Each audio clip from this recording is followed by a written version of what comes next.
It is 6:01. Good morning. I'm Jonathan Schaefer from the Superbook.com Sports Desk. 2-2.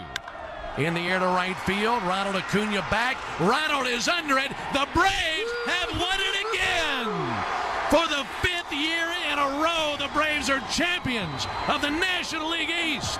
Yes, they are. Defeated the Miami Marlins last night by a score of 2-1. With the win, Atlanta earned a first-round bye as the number 2 seed in the NL. Behind the LA Dodgers, the Braves were 10.5 games behind the New York Mets at the start of June and lost 4 of 5 to New York in early August, have come all the way back to win the division with 100-plus wins. They still have one more game to go in the regular season. And Aaron Judge launched his 62nd home run of the season last night at the Texas Rangers, breaking the AL record he shared with Roger Maris. For all foundation repair and waterproofing needs, visit USSTN.com. Breaking news at once on your home for the Titans and the Vols. This is 104.5 The Zone.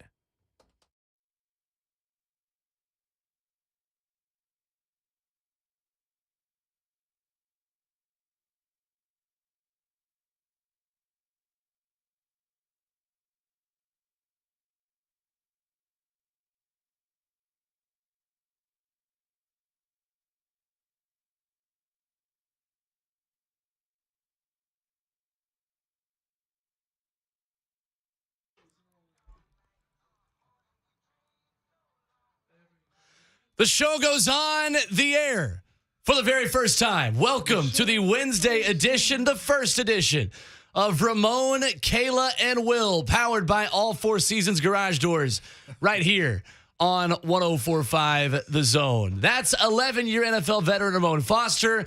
He is called by many as the best producer in the world. And his name is Jonathan Schaefer. And welcome officially, Kayla Anderson to the team. Yo!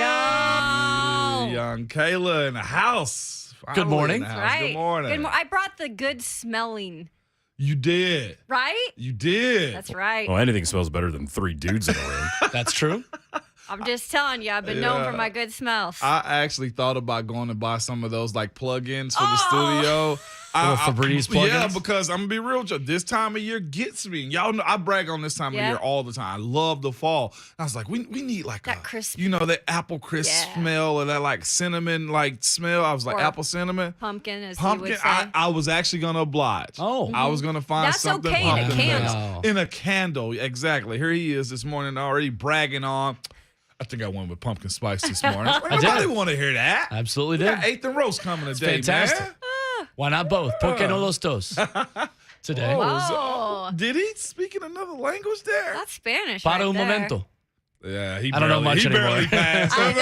Yeah. I He was. barely I took it in passed. high school, and that was it. I loved it. I wow. did too. Yeah. That was great. It's good language. I'm Will, by the way. Will Bowling here. 615-737-1045 is the phone number if you want to jump in, where it's a scout meeting Wednesday. It is. We jump right in to the routine of what football season is going to sound like here in the show. So we appreciate you being a part of the show today. If you want to jump in on the conversation, you can do so as well on 104.5 The Zone TV, Twitch, YouTube, Facebook Live, or Twitter. And follow us on Twitter at Ramon Kayla Will, which is the new handle. A lot of characters there on a Twitter handle. So It is. we make it work.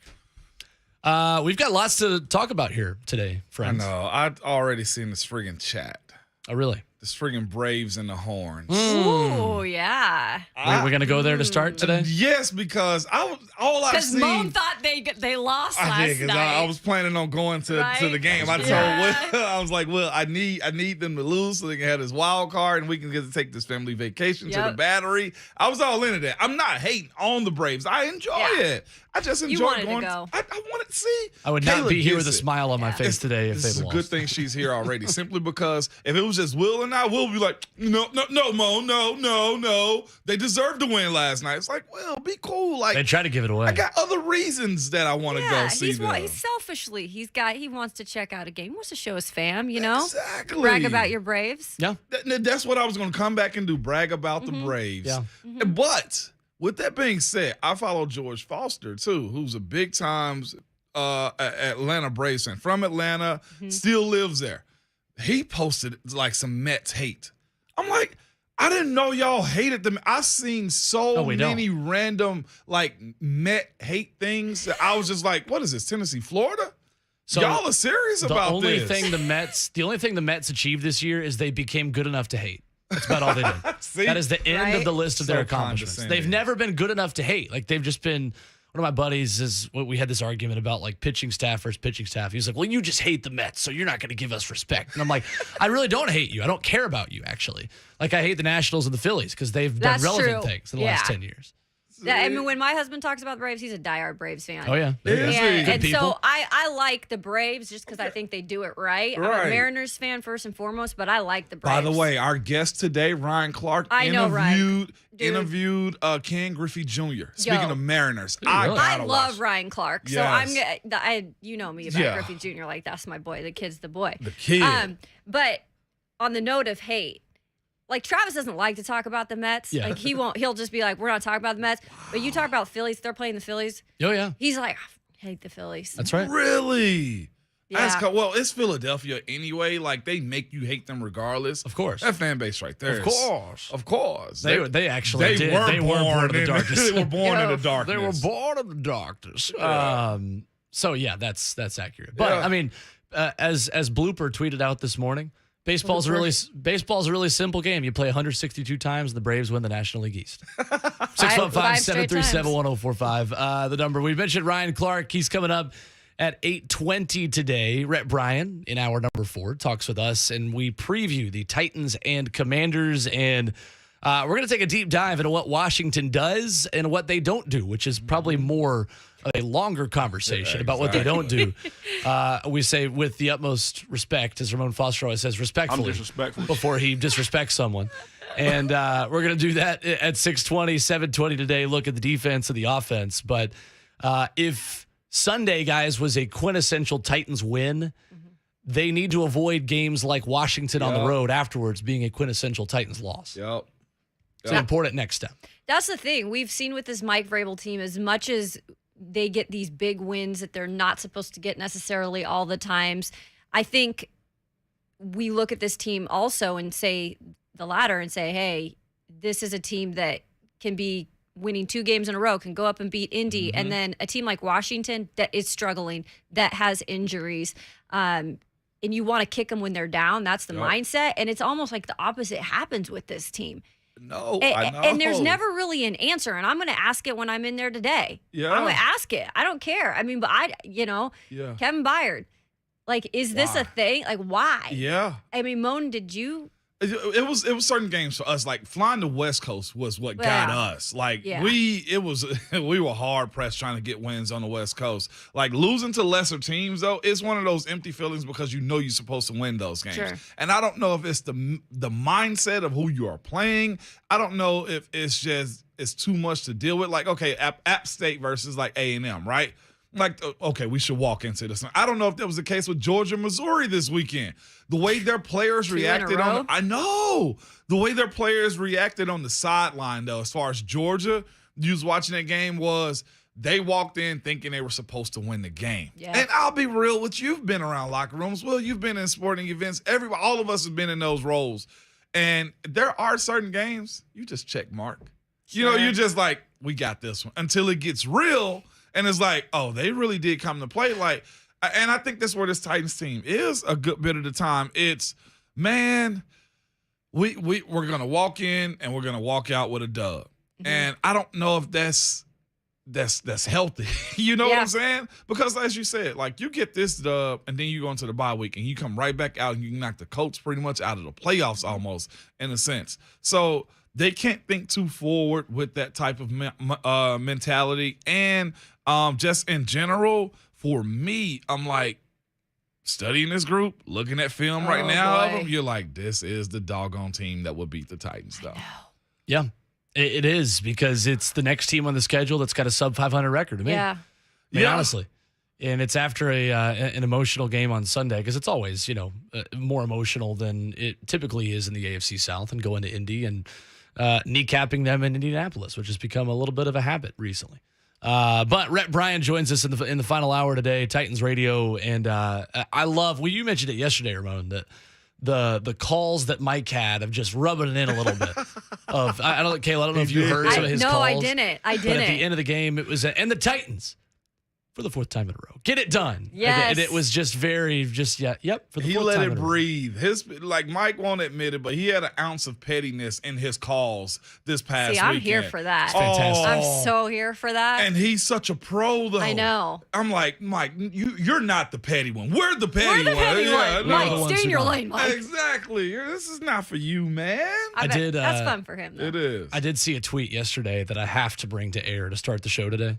Oh, Talking boy. about Tom Brady and Gisele's I knew. I was like, divorce situation. we're not going to go the show without bringing this I up. cannot. Somebody posted a picture of Zach Wilson and said, another 42-year-old mom is on the market.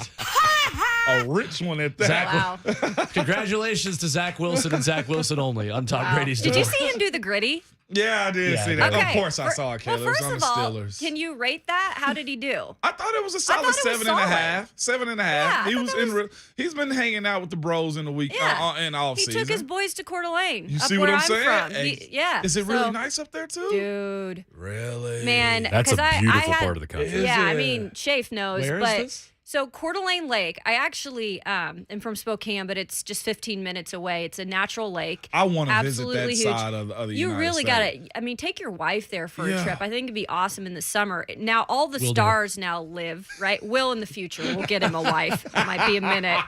We'll talk about that another day. Oh, God. But This is the show I want. That's it. there we go. Just And get you your There we threw go. your- You threw your hand in here like, bless his heart. It's fine. Bless you, Will. I'll help you with that. It begins. Tots and pairs, Will. But it's a beautiful part of the town. It's a natural lake, huge lake. Now all the stars have overtaken it. Have they really? They have. And so you've got football players, you got hockey players, you got Kardashians up there. Well, I'm so Zach good took now. his bros, his Kardashian guys. whole offense in terms Yeah. of, his weapons up to one of the ranches up there. They rented out a huge place on the golf course, Yeah. took jet skis, and that guy, say what you want about Zach Wilson, dude's cool. Yeah, he Got is. that Dude's dog cool. in him. He He got does. that dog. He actually he came back, had an MRI, come back from injury, and it showed again. The doctor said he's got that dog in it. Yeah. I feel like y'all bouncing around the topic here, okay? He beat Oh, yeah, sorry. He beat Pittsburgh coming out of that injury, too, Oh. okay? So Oh, it's no. okay. So when Kayla See, said, I wasn't going to bring it up. Ramon, did you see the gritty? Well, of course I saw the whoops. gritty, Kayla. I didn't remember, What? but I was absolutely going to bring it up. 615-737-1045, the number this morning. When we come back, Scout Meeting Wednesday edition of the first show of Ramon, Kayla, and Will. Ramon Foster, Kayla Anderson, Will Bowling with you as we dive into the Washington Commanders on offense. And it's a little offensive, but they're banged up. And we will dive into the one unit that they have not been able to get good production out of so far this season. It's segment 1 in the books and much more to come. It's 4 hours of Don't Blink radio right here on 104.5 The Zone. Daddy.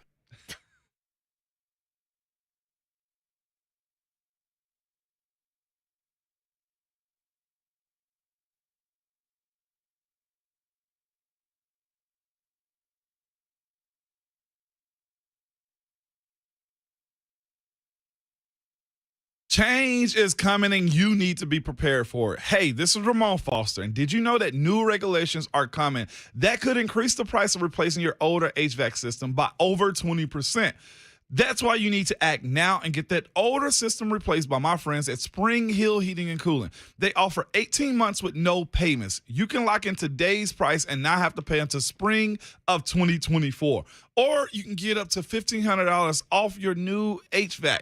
Spring Hill Heating and Cooling is always backed by a 10-year parts and labor warranty on York products. Spring Hill Heating and Cooling is also a York certified comfort expert company. And if you need repair work, they offer free service calls with the repairs, plus low monthly payments on those repairs. They are the heating and cooling company that can take care of all of your HVAC needs. Spring Hill Heating and Cooling, available anytime at springhillac.com.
Tennessee 24. Indianapolis 17. As the Titans come to Indiana. And for the 4th time in a row, get it done again. There it is, Mike Keith's call on Sundays. The Titans beat the Colts. I love it. Petty it's the Mike. kind of attitude that we need at the end of a Titans win. It's Ramon, Kayla, and Will, powered by All Four Seasons Garage Doors on 104.5 The Zone. Will Bowling, Ramon Foster, Kayla Anderson with you. Scout Meeting Wednesday edition of the show means we take a look at the Washington Commanders on offense and on defense over the next couple hours. But before we do that, we go to the phone lines where you can join us at 615-737-1045. John is in the borough first up this morning. What's going on, John? What's up, John? Good morning, fellas, and Miss Kayla. Welcome to the sideshow. Thanks, John. Real quick with the first off, go Braves. Yeah. Yes, sir. But real quick with the Titans just seem to play to the level of their competition, but they also seem to play to the level of the moment. And what I mean by that is when Ramon kind of brought it up, they kind of seem to walk into games where they expect to win. They just kind of walk in and think they're going to roll over them, and then they lose. But when they have a game where everybody kind of counts them out, like they did against Indy last week, they surprise everybody and they blow them out of the water. It just kind of seems to be this recurring theme with them that they rise above when they need to. They just can't they just can't stay above water. Yeah. Thank you, John. Appreciate the call. I know this fan base gets frustrated with it, too. Okay, I obviously covered the team, right? Now I talk about the team. If I were a fan of the team, I grew up here. There would be 3 things that I would be frustrated with because I feel like there's the same things that happen over and over and over again. Yeah. And that is definitely probably the top of the list. Yeah. Is playing down to teams. I know. And this week, it doesn't scare me because they got Carson Wentz as their quarterback. Oh, God. But I'm just like, do the job, get into the bye week, get healthy. Yeah. That's where I'm at with this team this week, man. I mean, it's the worst quarterback you're going to play this season. Playing the AFC West. Yeah. I mean, legitimately, you got to play the AFC West. Yep. You've already managed one of those quarterbacks in Derek Carr, but you're going to have to continue to play against better quarterbacks than what you're going to see for the rest of the year outside of the division and inside the division. Certainly. But a little bit of Titans headlines yesterday. Defensive lineman Sam Aquanu, formerly of Maryland, promoted to the team's practice squad. Initially signed with the Titans as an undrafted free agent back in May. Went through offseason and training camp, 3 seasons at Maryland, 7.5 sacks. Outside linebacker Wyatt Ray is waived from the active roster. Shaheem Carter and Julius Chestnut added to the practice squad. So Chess is back. Chess is back. Chestnut's roasting on an open practice squad. Joey cat. Chestnut is who I was thinking Oh, of God. right there. Greatest athlete of all time. People are saying. Definitely got best jaws or something. Right? Best it stomach is. or Yeah, something stomach. like that. Whatever it is, it's good to him, not to us. You ready for the Scout Meeting Wednesday? I am. Rundown offensively, man? So do we started the Do it. offensive side of the football, and I just want to start here, Ramon. Yeah. The Commanders are already on their 3rd starting center. Yeah. Problematic. That The is. issues they've had on the offensive Very line. much so, man. But they have a head coach, Ron Rivera. As I said, Riviera the other day. I don't Did you know. really? I Yeah, you did. didn't I say said Ron Riviera. Riviera. I was rambling. I was like, I like Ron Rivera, Yeah. though. Very respected guy in this league, man. Beat cancer. Shout out to him, man, for getting this. You see a lot of 100. Carolina on this team, too. I think his OC is a Carolina guy. He got a couple players from Carolina. Newell is one of his guys. Also, Trey Turner is on this offensive line, too. He's got some Carolina ties here. And a wide receiver that's on this team from Carolina, too. He's dragging guys with him, man.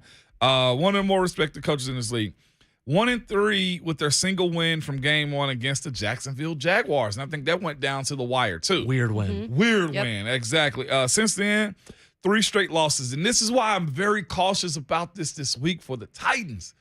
Their backs are against the wall right now. 3 straight losses, like legitimately. And you got a team that's coming in 500 with the Titans. So go in, kick their faces in, and just get out of that stadium with a dub in that broken down stadium of theirs.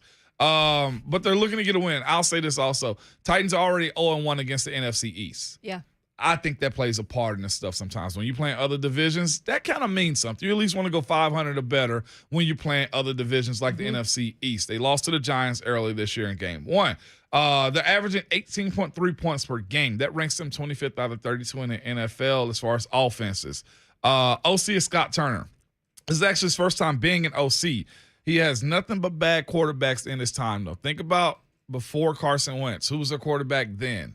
Heck, we don't know. Before then, we don't know either. Backup after backup. Last time they were here, it was Josh Johnson. Johnson. There was Tyler Heineke. Yeah, Heineke. that was last Heineke. year. He's had Old Dominion Monarch. Exactly. Yeah. He's had nothing but bad quarterbacks in his time. And also on the other side of this, the former Jacksonville Jaguars head coach, Jack Del Rio, a.k.a. Twitter Fingers, is a defensive coordinator. Formerly Twitter Fingers.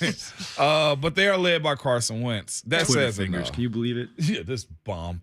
But Freaking bum. Carson Wentz is their quarterback, man. I put in my notes. That says enough. It says enough. He's 62.2% completion rate on his passes, 1,031 yards, 8 touchdowns, 5 interceptions. He is a mobile guy. Gotta watch that, man. He averages about 3 rushes a game, even though he does seem to turn the ball over in this time. He's been sacked 17 times this year, too. And I got a feeling, I hadn't seen all the sacks been given up. NFL leading. Yeah, NFL leading. I got a feeling he's the type of quarterback to run out of bounds to create a sack, too. So you get him running, he will give you a sack, okay? His awareness is where his issues come into play. Antonio Gibson, product of the University of Memphis, okay? I think he's a solid back, although he was on his way to losing this job. Yeah. He ran a 4.39 at the combine. He is big. He's 6'2", 220. Yeah, that's a big back. That's a big back, running a 4.39. I just put in a better have your hard hat on, man. He's 173 rushing yards on the year. It's 3.3 yards per carry. Not a great ground game from him. Also has 100-yard receiving on the year, too. He's got 2 touchdowns on the season. He was really close to losing his job before Brian Robinson, the Alabama product, before he got shot. Yep. Which, by the way, Brian Robinson is also slated to come back this week. We will learn today whether or not he gets put on the 21-day window to activate him. But Ron Rivera is saying earlier this week he does anticipate having Brian Robinson available Sunday. Right. Now, how active he'll be in terms of what he's going to be able to do on the field, we'll see. But yeah, I mean, that's a good for him first and foremost to come back from something like that, man. But it should be interesting to see how he jumps into things. But he was supposed to win. Yeah. Like, he was beating out Antonio Gibson before somebody tried to carjack him and shot him in the thigh. What a bum that guy was. But he's a guy that's very unique to me because he's one of the few guys I ever heard Nick Saban give a nickname to. B-Rob.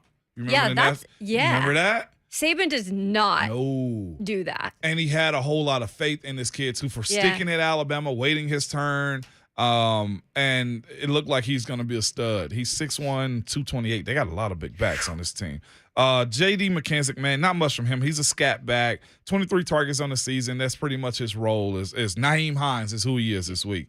Their Washington is a running back by committee is what I expect from them this weekend. Scary Terry McLaurin also. That's my boy. Sorry, guys. Yeah, I know. You can speak on him, too. Supposed to be that guy. Yeah, supposed to be that guy. Got a new contract. Yes, he did. He's the one who knocks, man. Got paid like that. But right now, Curtis Samuels actually has the more targets on that team. Also former Ohio State Buckeye. Yeah, yes, he is. Look at Caleb dropping these gems That's right. this morning, man. Terry is a weapon, man. He will take the top off of defense. Mm-hmm. If Caleb's in, I expect him to go at him unless Christian say, no, I got you, Terry, which is what I expect anyway. Ran a 4.35 40, 250 yards through the air and 1 touchdown on the season. He is pretty good, man. Curtis Samuel, same type of guy. Like you said, he's an Ohio State guy, but the surprise of them all, we spoke about him in preseason, Jahan Dotson. 4 touchdowns on the season, run another 4.43 guy. Rookie is having a really good year. Good hands and a knack for the ball. Longest reception of the year is 40 yards for him. Tight end Logan Thomas has been very solid. Has been a high volume guy for them for a little while too. Under the radar. 1 touchdown on the season. He has flourished. Now this is the issue. Their O-line, not a lot to speak of. They have been a rehash of almost everybody else's OL. They got guys that are on the 2nd and 3rd tenure. Charles Leno Jr. from Chicago. Andrew Norwell from Carolina. Trace Turner from Carolina also was with Pittsburgh last year. Didn't do much in Pittsburgh. He got benched last week. Did he? for Sadiq Charles. There we go. Yeah. Never even heard of him, but respectfully, he's probably not as better as Trey Turner is. They're just bad right now. They're a decent group, not solid at all is how I would look at them, man. Older, washed guys, I like to say, with a sprinkle of some young dudes. You can get after this bunch. You should bully this group. Yes. Oh, that's my offensive side. That offensive line protects Carson Wentz about like the gate at FedEx Field protecting fans from the field. Yeah, because you were saying injuries. It just, you look at the Titans offensive line, people want to try to complain about the Titans offensive line. I mean, this line has massive problems. That one's bad. And especially when you're looking at a quarterback like Carson Wentz, who already has kind of digressed, and he's shown that. Even since the start of the year, getting the ball out, it continues to get worse and worse in terms of how long he's holding on to the ball. But yeah, this is just a banged up group, and I think Jahan Dotson is also banged up. Will out for the next 2 weeks. Is he? Yeah, Jahan Dotson will not play on Sunday. He's got an issue coming out of that game against Dallas, but they've moved around a lot of pieces on that offensive line. They have the starting two centers. Chase Rollier, Wes Schweitzer, who are on injured reserve. Veteran guard Trey Turner was benched against the Cowboys, we mentioned, for Sadiq Charles. But Turner this year has a 52.5 grade from Pro Football Focus this season, the second lowest of his career. His run blocking grade is 60th out of 67 guards in the National Football League this season. That's cold. Trey Turner did play for Ron Riviera at Carolina. Made the Pro Bowl 5 times playing with him at Carolina. He was banged up. Charles, according to Ron Rivera earlier this week, will start on Sunday against the Titans. But Jonathan Williams was the guy who stepped up without Brian Robinson in the mix, with Antonio Gibson not really taking over that feature back role for Washington. Had 48 of the Commanders' 142 rushing yards against Dallas on just 5 carries. So essentially what you've got here, guys, is a banged up team on offense that can't protect a quarterback that is already a little bit of a risk in taking sacks and not getting the ball out of his hands quickly enough. And that is a major point of concern right now for the Commanders going into this game. And that's why I said hit them when they're down. Yeah. Like, take the opportunity to hit them when they're down. Yeah. And if I were Big Jeff, and we talk to Big Jeff every single week, that guy is hyped every game. He says, I take it to the next level. He does. I mean, just Big Jeff. I'd get his defense together, and be like, we need to punch them in the mouth early, knock them out, and then the Titans offense just needs to be consistent throughout. Absolutely, man. And to me, like you said, this is an opportunity. You got a new starter. He doesn't know nothing about being in this league and playing in these types of games. They've lost 3 in a row. Got to make it 4 in a row. Have to make it 4 in a row. 615-737-1045, the number this morning if you want to jump in. Eric is in Nashville up next. What's going on, Eric? What's up, Eric? Yeah, I was just listening to kind of what John said, and he was right to a point. But here's my thing, guys, and I've said this. This is a different year. You can't count on that every single year, and I think it's getting to the point where you just cannot count on that, where you lose to teams you're not supposed to lose to and beat teams that you're supposed to beat. Because I look at the fact, Daniel Jones, early in the season, we definitely should not have lost to them.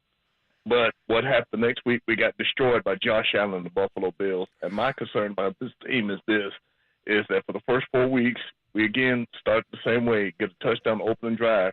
But then the last 3 weeks, we haven't scored a point in the second half. Scored a touchdown the first game against the Giants, and since then have not scored in the second half. And with everything that we're doing with the injuries and all that type of stuff, the thing I'm concerned about, guys, is the quarterbacks we've got face upcoming. Like we're facing Patrick Mahomes, Justin Herbert, Russell Wilson, Joe Burrow, Aaron Rodgers, Jalen Hurts, Dak Prescott, and Trevor Lawrence twice in this division, which means a game like this Sunday, it's a game I feel like they have to win, because if you don't, you put yourself behind the 8 ball.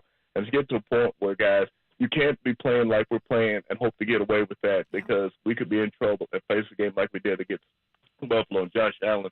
And how that's going to happen, I don't know, because to me it's very, very concerning. And we'll just see what happens, guys. But I just want to throw that out there. Guys, y'all take care, and we'll talk again soon. And welcome to the broadcast, Kayla. Thanks, Eric. Appreciate it. Appreciate the call. Eric's spot on. Yeah, no, he is spot on. And it's good hearing from the fan base kind of say that, too. Like, it's one thing for us to make that point about, like, people are kind of fed up with that type of stuff, with, losing when you're not supposed to. And it's any given Sunday. Let's just say that too. It is any given Sunday. True. Legitimately, like you can take an L.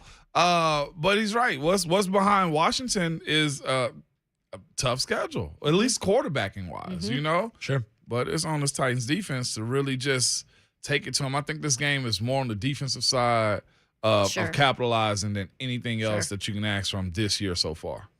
Goody Mike is in Cleveland and up next on the phone lines this morning. Hello, Mike. Hey, y'all got a special guest in there this morning. Okay. What's up, Kayla? What's up? What's up? Hey, I'm happy. I'm happy you on the show. I just want to go ahead and let you know they asked me first, but I said, you know what? I refuse to work with Will and his pocket tees and his hate on good music. Yeah, Schaefer said that too. He just lost the battle. Yeah, I mean, hey man, you know, hey, you a disgrace to me right now, man. Who hates flag first? Right. Who hates? So you know, once I found all that out, I was like, holla at Kayla. Okay? Oh, holla you at know, Kayla, I owe her. you. I'm gonna send you some chocolates. How about that? Hey, that sounds good. I'm gonna send it right back to you. Thank you. You know, only women. You know, I know you love chocolate, Kayla. I know you do, baby. I know.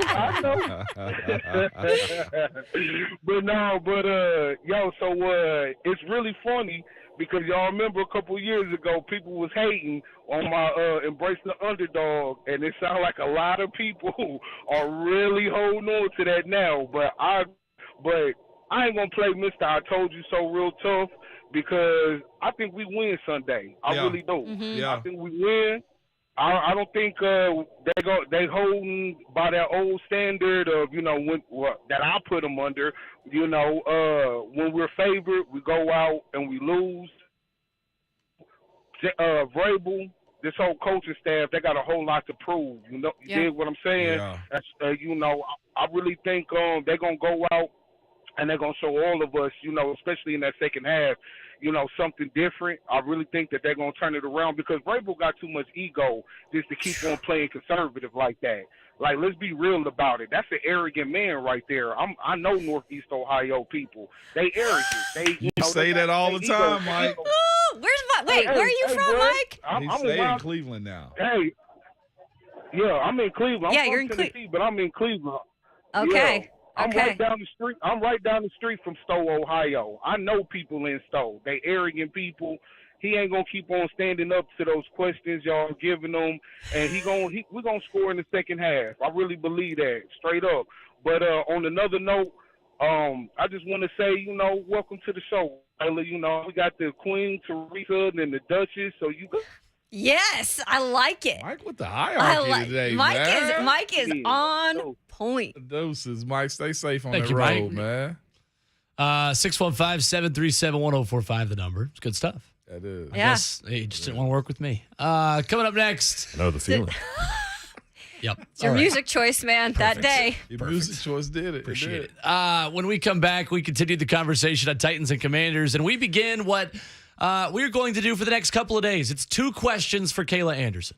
Ooh. Me and Ramon both will have a pair of questions, perhaps some follow-ups, but 2 main questions as we get to know the newest host on 104.5 The Zone and the newest third of this show, Kayla Anderson. Coming up next, it's Ramon, Kayla, and Will, powered by all 4 seasons on 104.5 The Zone.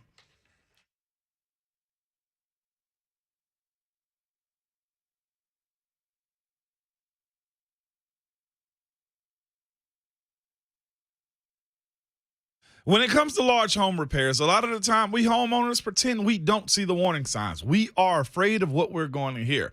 This is especially true with waterproofing and foundation repair. It could be something big that needs to be fixed now, or it could be a small problem that will become a bigger problem later, or it could be nothing at all. In these moments, you want a peace of mind, and that's when you need United Structural Systems. With USS, you get problem solvers, experts to educate you and help you understand what's happening with your home. USS will provide an honest diagnosis and stand by their work and warranties. USS is based right here in Middle Tennessee and is a member of our community. So when it comes to something as important as your home, USS is the company who cares and the company you can trust. USS serving Middle Tennessee, Southern Kentucky, and Northern Alabama. Find them online at ussTN.com or call 615-227-2275. We guarantee our best. Call USS.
Play fake. Standing in the end zone. He's in trouble. He tries to left-hand it out. It's intercepted by Molden. Touchdown, Titans. Wentz made a massive mistake. And Elijah Molden, the rookie, is there to snatch the gift out of the air and take it into the end zone and give the Titans the lead with 1:26 remaining. The gift that keeps on giving if you're an NFL defensive back, and his name is Carson Wentz. It's Ramon, Kayla, and Will, powered by All Four Seasons Garage Doors on 104.5 The Zone. Will Bowling, Ramon Foster, Kayla Anderson with you. Jonathan Schaefer, our producer. The best producer in the world. Hands okay. down. Wow. Hands down. Dub yourself that. Phenomenal drop by Jonathan Schaefer. Okay. 2 questions for Kayla Anderson. That is the task for Ramon Foster, myself. Jonathan Schaefer, do you also have 2 questions for Kayla? No. Okay. He knows me. Thank you. Exactly. Actually, of the people in the room, I probably know her the best. Yeah. That's true. Well, you're in another room, but it's fine. Theater of the mind, William. 2 questions. Ramon, do you want to start this off? Yeah, I only got one because I feel like yours would be good. I just got a simple one. I saw You your just coffee cup this morning. You sold yourself short there. No, I Okay. didn't because this is going to be long lasting right here, okay? Long lasting. Wow. Okay. Phrasing. Grow up. Grow the hell up. What's wrong with y'all, man? With that being said. As you laugh. I did. With that being said, cats or dogs? Dogs. Dogs? 120, right 50, 100, 200%. 200%. Small dogs, big dogs. Big dogs. That's the right answer. That's all I needed to know right Yo. there. That start. My dogs, they passed away last year, but Did these they? are my boys. I've been, Yeah, man, these are listen my to me. boys. I'm talking about Zeus now, okay? Yeah, My Rottweiler. I know. I keep He's seeing getting up a Zeus. little slower now. Like, not young slow, kid. Yeah. slow, but I'm like, you should just hop up. Come on, man. What Yep. are we doing here? He chills and want to sleep on soft surfaces now. Like, he used to just be sleep on the cold floor. Like, They start to get picky. But yes, he you know, is. but that's the thing. I'll give you the background behind that too. So growing up, my mom had 2 cats always. My mom and dad had 2 cats. Yeah. And growing up, I had intense asthma, like bad. Yeah. Like really, really bad. And we never like figured it out. My parents probably didn't want to because they knew I was allergic to the cats. Long story short, we found out, years later, I was allergic to cats. I'd get like it would be bad. So it triggered the asthma, but I'd get hives. Like if they ever Really? scratched me, it was over. God. This Yeah, exact it was thing insane. happened to my sister. Yes, it's because you're Exact. They thought it was you're- asthma, and then it was like, no, you're just allergic There to the you cat. go. And you're allergic to certain 100%. dander. Yep. So it's not even every single cat, but for the ones that Oh. we had for some reason. So when I was finally in high school, I just went and got a dog. I was like, I'm going to get a dog. Yeah. Get out of here. And Okay. from there right on, I've been a dog person through and through, but I just love big dogs. See, You know, I'm like, anti-cat. like my protectors. Like house cats, they freak me out. Always House cats have. do? All my life, always have. But I love like lions, like wild cats, African safari too. cats. Like I'm all into that. Like my cougs. yeah, Washington Well, Cougar. Washington State. yeah, I do. I admire what they are. against I got my nothing cougs? against- You're right. No, Schaefer ended up finding something, a drop somewhere where he's like me saying I'm a Kentucky fan. He'll say he'll save it. Watch what you see on these mics. I mean, I have it now. What, see? You just gave it to me. See what I'm saying? So I can't just be all out No, you fan can't. basing everybody, you know? Yeah. There's the FCC, and then there's the Schaefer CC. There's the SCC, the Schaefer Communication Committee. The SCC. No. Anyway, But that was my question. She's a dog fan, so I'm good to Yeah. go. that's the right answer. I'll give you the bonus question then. We got this a couple times on Twitter and a couple times in the 104.5 The Zone TV chat. What are your college allegiances? My college allegiances, Yeah. Washington State. There you go. Washington For the people. State Coug right here. 3-1, about to creep into the top 25, trying to see if we can upset USC this weekend. Speaking of that, Might you make the joining Friday the Fun. show. My goal is for you to be the person waving the Cougars flag at the ESPN College Game Day. So I almost did it Tennessee, Florida when they next came weekend. Or to Florida, Alabama. Yeah, I almost is did it America. when they came to Columbus when I was in Columbus, right? They reached Yeah. out to me. I was going to do it. And you guys aren't going to believe this. My station would not let me do it. What? Yeah, because we were CBS. Oh, wow. And because it was an ABC, ESPN, how they do their Yeah. duopoly, they wouldn't let me do it. I had to say last minute that do you know how much I was looking forward to That's doing the perfect that? PR stunt. Why wouldn't you do that? No, they straight up would not let me do it. I That's begged foul. to do it, to let, have them let me wave the flag. you They have didn't, so. you have our express written permission. Would you guys be out there with me? Hell yeah. Okay. 100%. Okay. Because I'd need help. That thing is so heavy. This were the three best friends that Yes. The two questions for me: what is your favorite city that you have worked in, not named Nashville? Columbus, Ohio. There you go. Really? Yeah, Columbus, Ohio. Yeah, shout out to Columbus. When I was there, I came in the year that they won the national championship. And first and foremost, when you come in a year like that and you get to experience that and you get to go on that ride, that's incredible. Yeah. I still talk to a lot of the guys from the team. One of the guys was my intern. We do a podcast together. So, I stay in touch with all those guys. And I think Columbus, for me, it was all about the people who really watched the news, the sports, our sports shows. They were involved. They actually watched, where sometimes local news, they don't watch. And it's just people love sports up there. What can I say? When you're in Ohio, there's not a lot to do, so people love sports, and I appreciate it. Wow, absolutely. My final question for the day is: what is your most toxic trait? Toxic trait. Well, I'm stubborn. Okay. are you? I am super stubborn. All right. Yeah, because when You'll I fit have my right in. mindset, I'm not going to veer away from that. When I was growing up, my parents thought I was going to be a lawyer, Did they? Because you stuck to your guns Yeah. at all times? and I argued to the death of me. I got to speak to your husband, see what he thinks about this. Oh, the but perfect we're sports like talk the radio same. trait. We're the same person. So he competes with everything. If it's making coffee, if it's taking out the trash, Yeah. it's like he thinks it's his way is the best way. That's my type of dude. I love it. There we go. Yeah. Love it. 1 hour down, 3 more to go on the Scout Meeting Wednesday edition of Ramon, Kayla, and Will, edition number 1 of the show. And when we come back, we take a look at this Washington Commanders offense, and they have 2 of the worst performances by any offense, according to the analytics, in the NFL this season. There have been 126 offensive performances. We'll tell you where 2 of their performances ranked, and it's not good if you are a Washington Commanders fan. Plus, more of your phone calls at 615-737-1045. 1 hour down, 3 more to go on the first edition of Ramon, Kayla, and Will, 1045 The Zone. We're the 3 best friends that anyone could have.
It is 7:02. Good morning. I'm Jonathan Schaefer from the Superbook.com Sports Desk.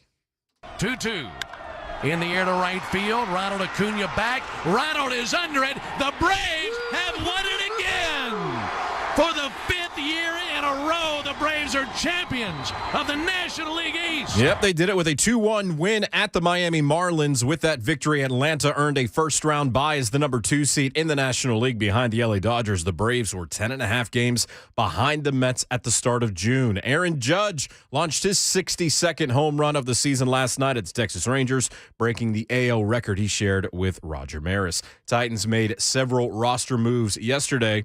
They signed defensive lineman Sam Okwanu to the active roster from the practice squad. Running back Julius Chestnut and cornerback Shaheem Carter were signed to the practice squad. Linebacker Wyatt Ray waived from the active roster. Offensive lineman Christian DeLauro released from the practice squad. For all your foundation repair and waterproofing needs, visit USSTN.com. Breaking news at once on your Over the Titans and the Vols. This is 104.5 The Zone.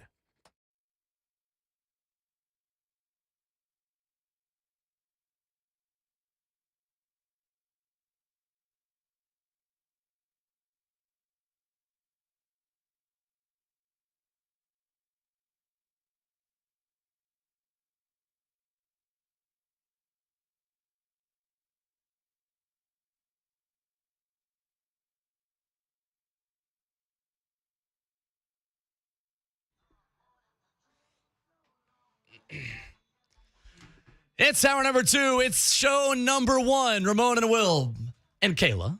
Ramon, Kayla, and Will, the show. Kayla Anderson joins us for the first time alongside Ramon Foster, Kayla Anderson, Will Bowling, Jonathan Schaefer. Many say that about him. Not me, but many. I don't need your affirmation. Kayla, 1 hour down. Yeah. We haven't been thrown off the air yet. No one's pulled the plug, to my knowledge. It's a good thing. That is a good thing. First goal. Plenty of ball left.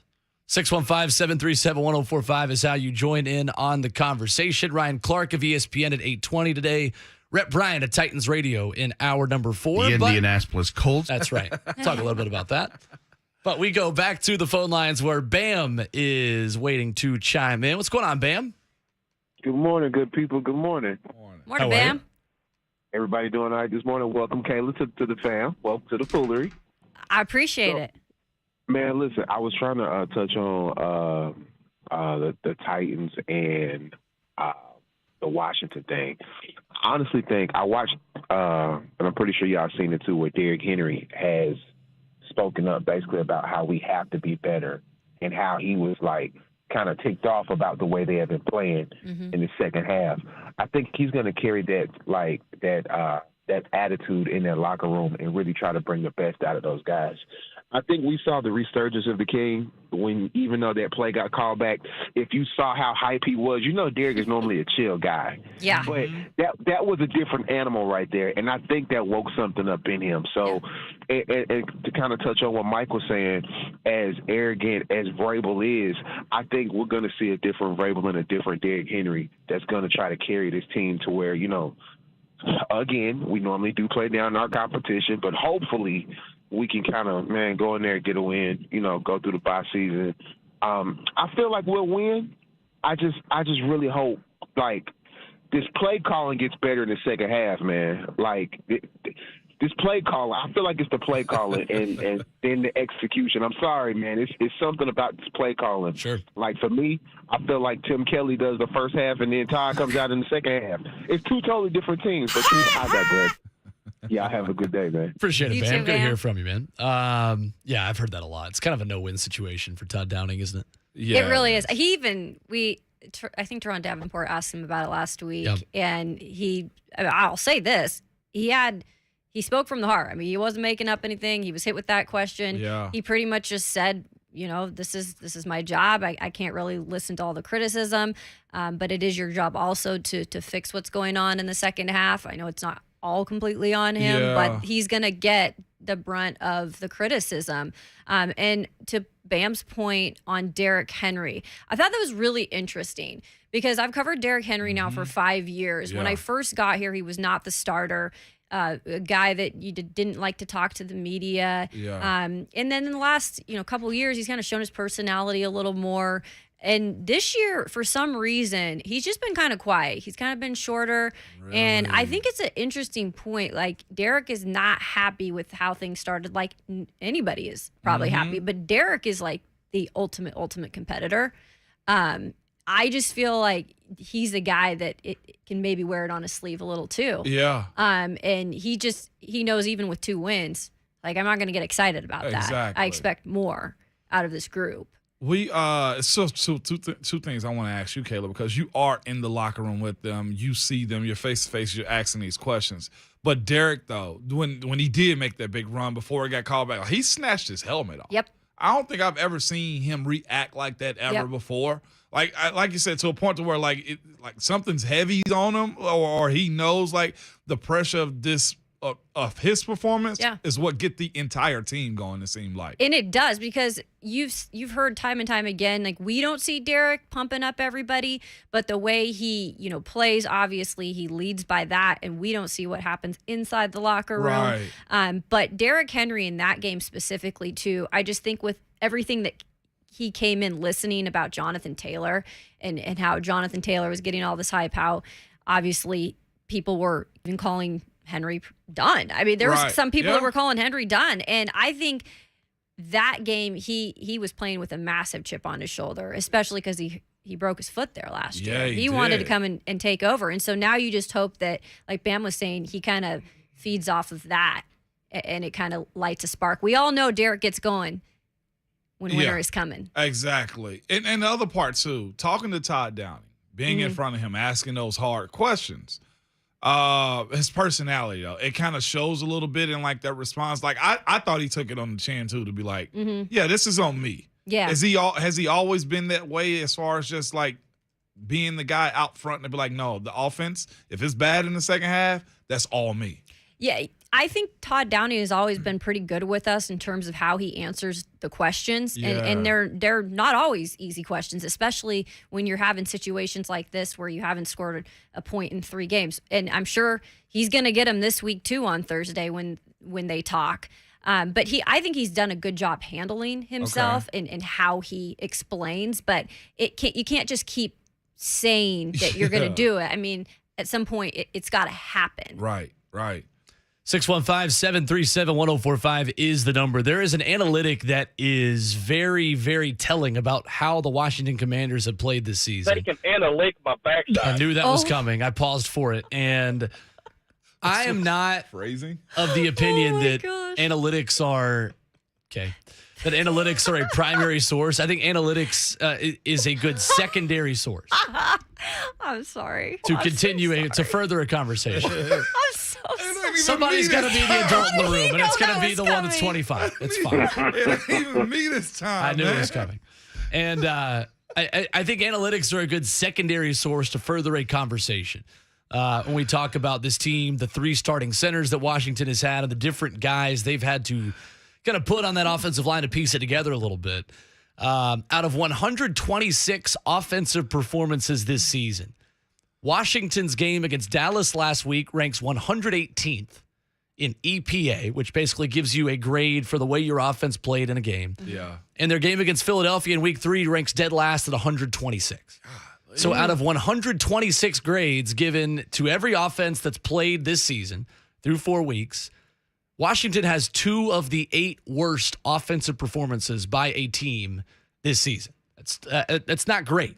I'm looking at the film right now. Like, legitimately, this is a bad team. I've never seen more offensive linemen holding. Really? I've never seen, I've seen 4 false starts. I'm seeing Carson Wentz get thrown around and just chucking the ball into the air. I don't want to downplay this team because, again, it's any given Sunday, and we hear the PTSD, or what do we call it? BTS? Battered Titan Syndrome. Battered Titan Syndrome. Battered Tennessee Syndrome, because let's throw the balls in there. Yeah, BTS is for the balls and the Titans, them in man. there. But you hear that sentiment of like, well, this is those types of games, and I'm with him like, Derek, maybe it's on him to lead that charge. Like, if I'm like, it was a different guy. I feel like we've seen the last 2 weeks. I think so too. And we were everybody, I think if you look back, and I brought this up before, when you total up everything that's happened with Derrick Henry in his career, he has been known to be a little bit of a slow starter. I'm not saying that's happened every single year, like every game, but he hasn't ramped things up from the get-go. Right. That's never how he's been. And so that kind of gives you a little bit of hope too. But I think he needed a game like that against the Colts, division rival, broke his foot there last year. Jonathan Taylor getting more hype than he did. Yep. And he took it upon himself to take care of business, and that's what you got to respect about Derrick Henry, because he does that. That's a competitor right there. It is. So, Will, what you're saying is this Washington's offense is cheeks. It's not been great. And last week, Carson Wentz ranked last among Week 4 quarterbacks in average air yards completed at 2.7 yards, according to Next Gen Stats. It was not great. It's quick throws. It's getting the ball out of his hands quickly. His time to throw has decreased every week this season. 3.14 seconds against Jacksonville, 2.9 against Detroit, 2.6 against Philadelphia. His time to throw, 2.58 seconds against Dallas. It looked like it. Which essentially means that every single week he's got less and less time to hold the football before he has to get rid of it. Yep. So for the Titans, I think the defensive key against this Washington offense, just got to tackle. Yeah. The way that you're going to give up the explosive plays against Washington is the ball's going to be out quick. And you're going to have to wrap up an open space and trust your defensive backs to make that play, because it's not going to be an offense that's going to throw it over your head quite as much. Yeah. Right. It's going to be an offense that wants to run the football, dump it off quickly, and just beat you in space. So we've seen that happen to this Titans defense, to be fair. Or execution. To Washington as well. So are you making an excuse for Carson Wentz? No, I'm not. I'm just saying okay, that's the way that's the only way he can be successful is getting the ball out quickly. But I think when I was reading some of the stuff that we had in our notes, and I think Ron Rivera. Now I say Rivera. Why did you? Ramon. I have never said that in my life, bro. Get out of here, Ron Rivera. This is the effect that we have on you, so Kayla. mad right now. In fact, Ramon has on you. I'm not loving People myself. do not affect me. Now I have him saying Redneck Riviera. This is on you. You've done live Foster. shots. You've done live shots in chaotic areas. You've Right? interviewed Mike Vrabel on the sideline of a Titans game live, but it's a 1 hour with Ramon Foster, But I'm and saying- he just brings you I down. cannot believe I just did that. I was born. Really a dog to the dog. Just remember, moving forward, it's small J in journalism. Yes, Small yeah, J. exactly. Yeah, we no longer I've capitalize the reverted J. back to the small J. But yeah, Ron Rivera was saying, kind of, I'm not going to say making excuses because he's got to protect his quarterback a little, but just saying, the offensive line obviously hasn't been extremely great, not giving him enough time to find those weapons. But it's like, but really when we think of it, guys, we've seen Carson Wentz the last couple of years. Like, we know what he is. Yeah. We do.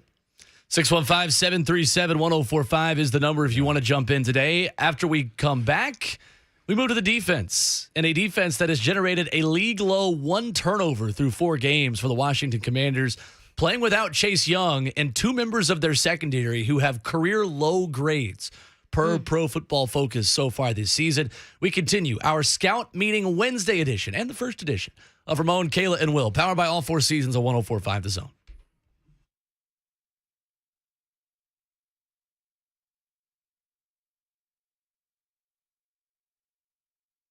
You see the vans pretty much anywhere you drive throughout Middle Tennessee. Those Lee Company vans, they're iconic. They're instantly recognizable. What do you think of when you see Lee Company?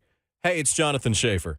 These are the things that, if you're not already, you definitely should think of. Heating and air conditioning, plumbing, electrical, maintenance, repairs, installation, all of it courtesy of Lee Company. Now, if you're in need of their service, let's say right now, whether it's HVAC, plumbing, or electrical, you can save $20 on any service call. And if you go to the website at leecompany.com/promotions, you can see what Lee Company is currently offering in those areas of HVAC, plumbing, electrical. When you have a need in your home in those areas, you need Lee Company. 615-567-1000, also leecompany.com. Again, 615-567-1000 or leecompany.com.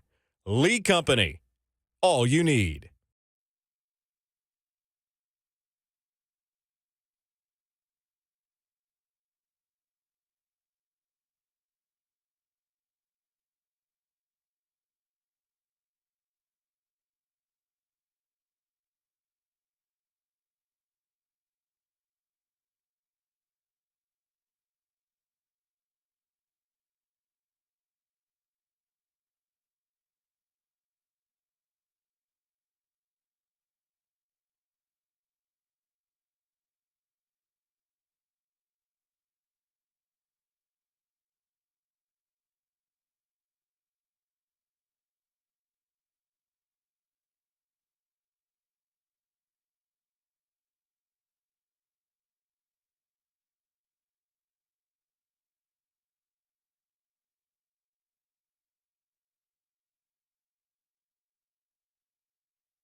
It's Ramon, Kayla, and Will.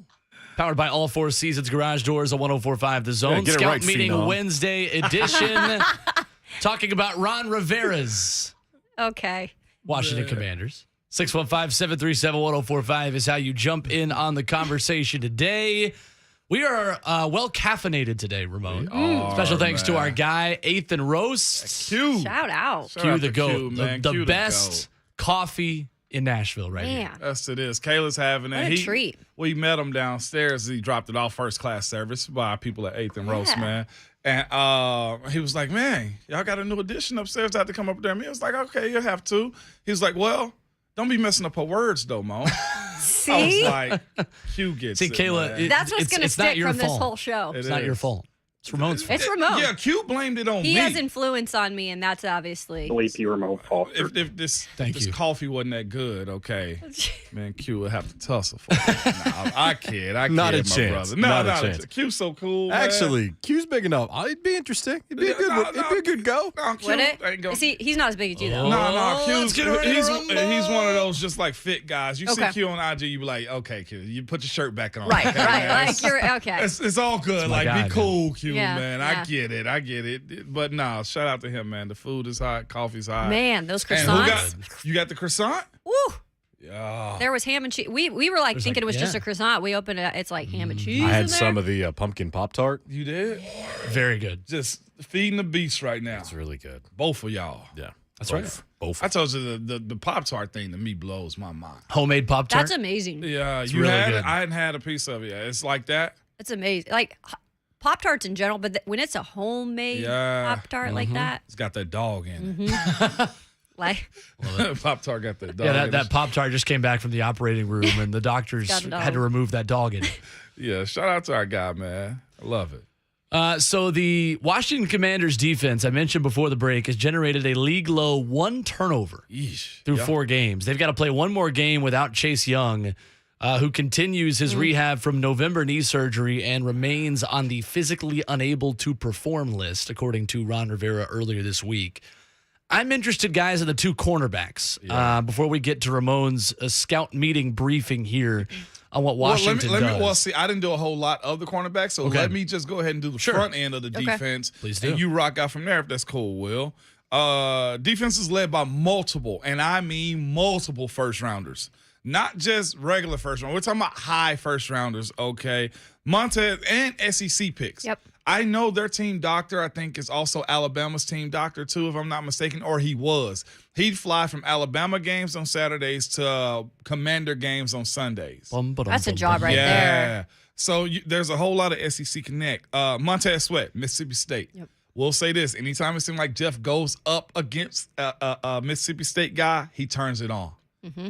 I guarantee you there's a bet somewhere because him and Danico had one most of last year. Did they not? It was documented. But Deron Payne, Alabama, another high pick.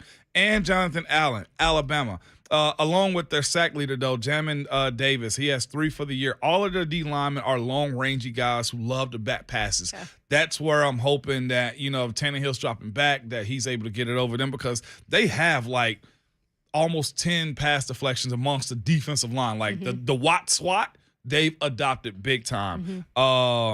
Montez Sweat has 2 on the season. Payne got 3. Allen got 2.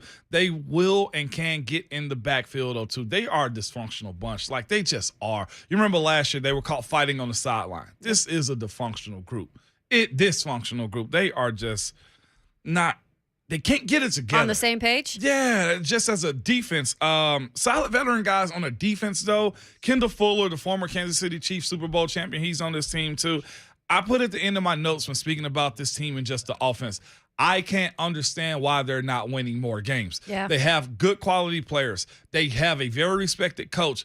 Jack Del Rio has been around this team, a.k.a. Twitter Fingers. He's been around this. Can you believe it? He's been around this league long enough, and he's had some good defenses himself. I'm like, why isn't this team good? Now, I know ownership has a lot to do with that, too. They got their issues, but they're not on the field. He was on the field over the weekend. Yeah, I saw that. Was he? Oh, yeah. Him and Jerry Jones are just vibing. Oh. Guys being dudes. Guys being dudes. Jerry Jones. Yeah, well, He there's much another speaks for everybody in that. Derek, thank you, Kayla. You said it. But I to end it off with the offense and defense, don't take this team lightly is where I'm at with it, okay? Like, so it's like they have the pieces, at least on defense, and really on offense, they've got some pieces too. But it's like they're not functioning together as a unit. They're not a team. No. They're a bunch of bodies right now. So don't take them lightly going into this one. We'll go ahead on the back end of the defense. So 2 cornerbacks for Washington who have received the majority of the snaps have not been good. And they're guys whose names you probably know, starting with Kendall Fuller. Who this season, the Pro Football Focus grade 41.2, 97th out of 105 cornerbacks in the National Football League this year. William Jackson on the other side, 53.6, 80th out of 105 corners. The defensive backs have not been great. The linebackers have been rotated a little bit, a little banged up on the front end with Chase Young obviously still out for one more game. But I think ultimately, guys, the MO for the Titans on offense is just don't throw the ball to them. Don't throw the ball to this team that has not generated a lot of turnovers and has not been as opportunistic on the defensive side of the football. And that starts at the cornerback position where we obviously don't know Traylon Burke's status. I would imagine it's very unlikely that he doesn't sound like is playing, or at least a full go, even if he somehow is in there. So I think it's a game that you hope Kyle Phillips is a little healthier for. As big of a percentage of this offense as he was in week 1. Robert Woods has taken steps forward, and that's a good thing. And Chika Okonkwo, I think, has got to continue to build on what he did in Indianapolis. But without Traylon Burks in there, there's going to be more opportunities for somebody. And that doesn't sound like Racy McMath is going to be eligible. No. Or he's eligible, but I don't think he'll be ready to go. Is not going to be ready to go quite yet either. I think Kyle Phillips, speaking of Kyle Phillips, and we've seen some good things out of him. We've also seen some things where he needs to continue to grow. And I asked Craig Ackerman about him last year, just in terms of the punt return situation, which now you see Robert Woods back there as of right now. I don't think they've completely given up on Kyle in that aspect yet, but I think Kyle could continue to work on being, helpful in this offense because we see what he can do. It was encouraging that he played or was available last week because I think that shoulder is getting better. So I think he should be better this week, and so as he continues to heal up, I think he'll be more involved in the offense. But with Traylon out, you got to have other guys step up. So what you're saying, Kyle's situation isn't like he's possibly in a doghouse a little bit. A little bit. Okay, I think so. And that's the way you got it. I mean, he's a rookie. This guy is you talking about a guy who takes things hard. Yeah. Like that guy takes things hard. Okay. After the game where he dropped another punt. Yeah. He was so depressed in the locker room that day. Like, we went to talk to him and just head down. Like he knew that he messed up. And sometimes as a coach, you just have to find the fine line of pushing these rookies forward and continuing to give them hope, but also saying you can't continue to do that. Right. So you got to figure it out. Because the coach's job is on the line when it comes down to that Craig Ackerman, right? If I keep putting you out there, then it's not a you problem. Exactly. It's a me problem. Yeah. And with these rookies, and I know you probably known this, Mo, but you got to be, when you have this many rookies playing this year, it's kind of like how much do you push them and how much do you have teaching moments? Right. You got to find that happy medium. So that's fair. Guys, I think the question that I have is, can the Titans offensive line protect Ryan Tannehill long enough to help Chika Okonkwo become a deep threat within this offense? We've been asking for the vertical passing game and somebody to stretch the safeties, further down the field. And I think there's an opportunity there for Chika Okonkwo to start becoming that guy. Last week, the routes that he was running and the ways he was being involved in the passing game were straight out of the Jonnu Smith playbook. I mean, it was exactly what we saw Jonnu Smith do, the wheel routes on the short side of the field on the sideline. Putting Chika Okonkwo in at running back and faking it to Derek and the play action, which, by the way, when did Titans talk back with Keith Bullock after that game? And he said, how in the world is there not a defensive assistant somewhere yelling, hey, alert, alert, alert, alert, you got a tight end at running back. Maybe be ready for that. Maybe notice that you should probably cover that guy. There's only so many times you're going to be able to get away with that. You're going to have to be creative again in the ways you get him the football. But I think if Traylon Burks is out and continues to miss some time, Chika Okonkwo needs to take that next step. Week 4, Week 5, you're through the initial wave of you know what the routine is on game day, right? Ramon, you could speak to this better than I could, obviously, but you're comfortable in what the routine feels like on and off the field. Yeah. And you're ready to probably implement more things that this offense trusts you to do because you earned a lot of their trust in the way that you made plays and helped beat the Indianapolis Colts over the weekend. No doubt about it. And it's simply that it's a growth. This is about when you need to start seeing your rookies, younger guys, new guys get incorporated into stuff. Like I was having that conversation with my brother yesterday, Renardo, who's a football guru himself, okay? And he was just speaking about like how the evolution of like offenses, like they take more time than defenses. And that's where with young guys getting incorporated into these offenses, you kind of say to yourself, okay, Chick, you showed us something. Now more. We need more. Okay, you blocked. Now you're starting to catch touchdowns. You have an affinity for just physicality in the sense of, look, that wasn't an easy touchdown. You had to take yourself into the end zone. So that's something I want to see more of. To that point, though, that Kayla brought up a second ago, as far as Kyle Phillips. Yeah. Get out of that funk. Get out of that funk. Everybody's been through something like that, okay? Yep. Everybody's had those moments where you're just like, all right, now you got your official welcome to the league. That was your aha moment. Those muffed punts. Sucks, but guess what? It's on your resume. Get better and move forward. If he can, to your point, be in that slot, make those plays. Their linebackers aren't anything special to call home about, other than the fact that their starting linebacker right now got a sweet mullet, okay? Cole Holcomb. He's got a mullet? Yeah, when you see his picture, he's going to be like, dude, you should be shooting shotguns right now. It's a shame that he's not coming to Nashville for this game to play Tootsies before the game on Saturday night. Wow. Oh, yeah, if he was coming to Nashville. That's a mullet, all right. Yeah, he kind of looks like Quinn Ewers. He does. That's exactly what it's like. Yeah. It's the linebacker version of Quinn Ewers. Quinn Ewers, yeah. Yep, that's what he looked like. And he got like a round side. That's hard to do, too. Getting that mullet just gross enough. Just gross enough.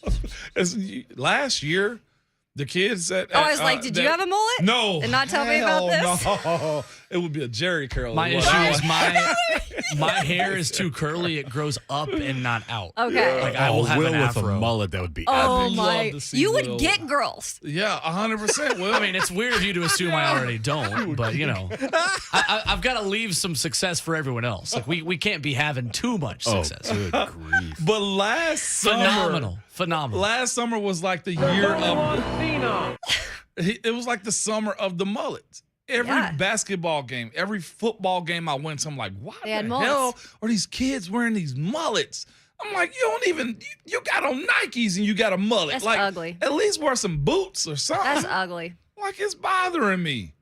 I know I couldn't have been the only one that was dealing with that last year. 615-737-1045. Jason in Nashville is up next on the phone lines. Good morning, Jason. Hey, thanks for taking my call. Hey, I know that this conversation is getting old. Like, nobody wants to hear about A.J. Brown no more. You can't do nothing about it. It's over and done with. But the more you look at this Titans team and the more you see how, predictable they are and less of what they have and what they have with him, it's just hard not to go back to that. It's hard. I watched the interview again. Somehow it came up on an old YouTube clip about when Mike Vrabel hauled out, as long as I'm the coach of the Tennessee Titans, A.J. Brown is not going nowhere. Well, we showed that he don't have much say because John Robinson override that. So it just makes me wonder, is this coach able to meet his full potential? Because it's almost like you got a president going up against Congress and you can't get nothing passed. That's the way I'm looking at it. Like, if it was Mike Vrabel, which he ain't never going to come out and say nothing against John Robinson, but if it was really up to him, we still would be that two-dimensional team because it makes a big difference when you got a threat down the field and now you got Henry running. But I think this is just my opinion, and I want to hear what y'all got to say about it. I think that Robinson was hoping that Burks worked out so that this would cover up what he didn't get done with A.J. Brown. But it's not working out now. And at the end of the season, right now, it's not enough to say I beat the Colts. Okay, the Colts are the Colts. I'm talking about when you really run up on a good team, it's going to expose the Titans for who they really are. I mean, we're going to beat these mediocre teams. And I wouldn't even say Kansas City is a good team because the Colts beat them. They got some weaknesses. But I'm talking about when they get into the playoffs, we're going to see exactly what we don't have. So I just want to hear what y'all got to say. Y'all have a blessed day. Thanks. Thank you, Jason. Thanks. The pushback I will give to that is that far worse Colts teams have beaten the Titans in Indianapolis. Far worse. Yeah. I have no issue celebrating and valuing that win, A, because it's a division win, B, because it's the toughest division game on your schedule going to Indianapolis.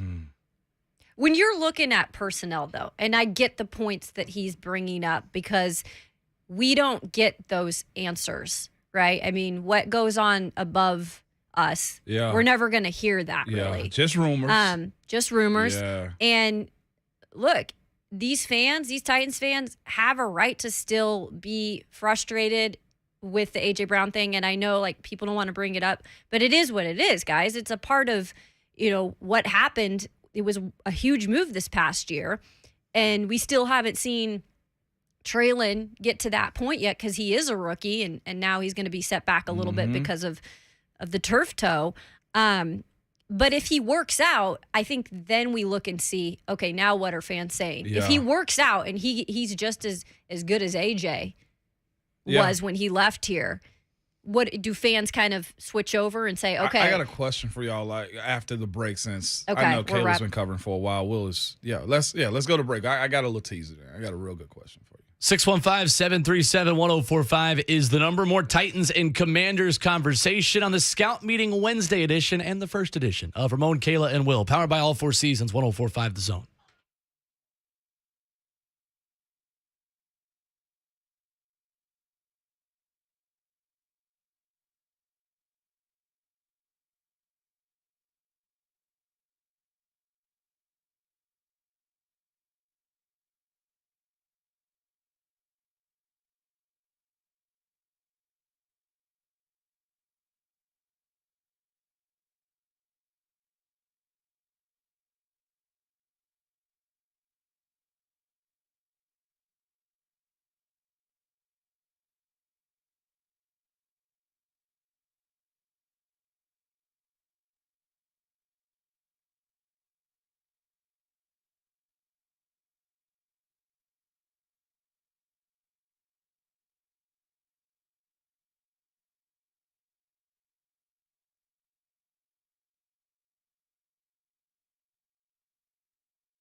We are Commanders. And there you have it, ladies and gentlemen.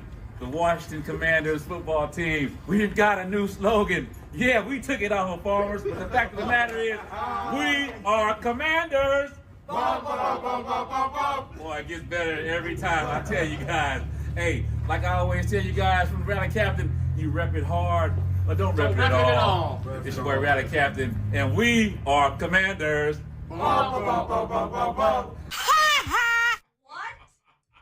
I really wish it was a parody. Oh, I really do. That's not that was a parody. That was a real thing. No, it wasn't. It's a real video we just heard.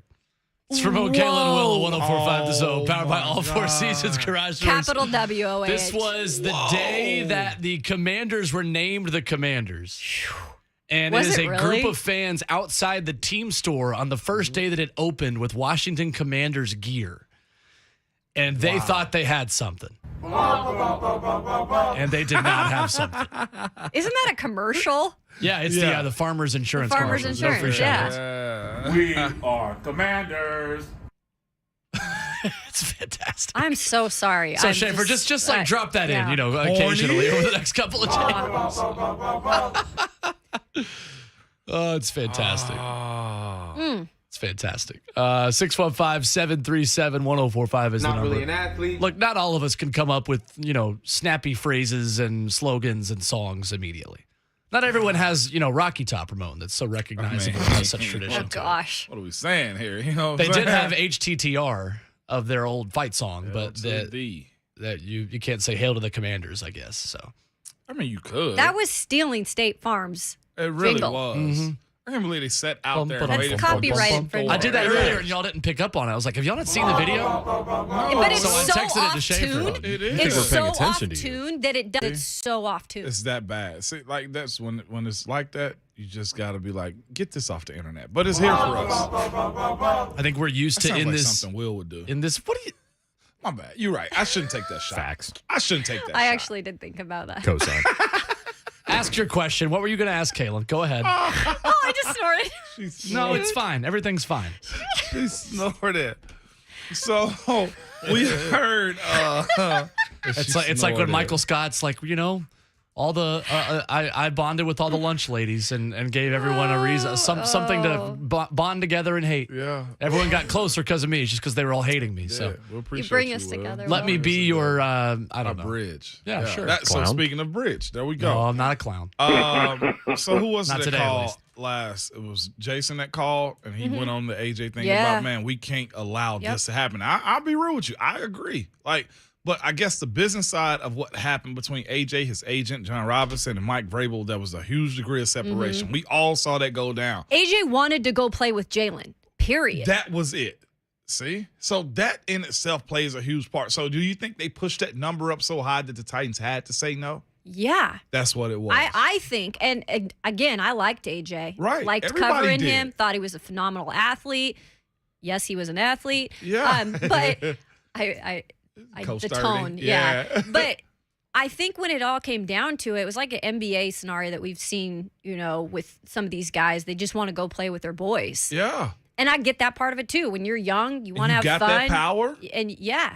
And you have talent. that power. Yeah. And he was able to do it. I mean, honestly, like. So here we go. Then the question I have as far as AJ wasn't AJ until like the last about 2 years, right? Let's be real about that, about the last 2 years, not including this one. So let's go, what was that, 21? And let's go 20 is when AJ jumped onto the scene.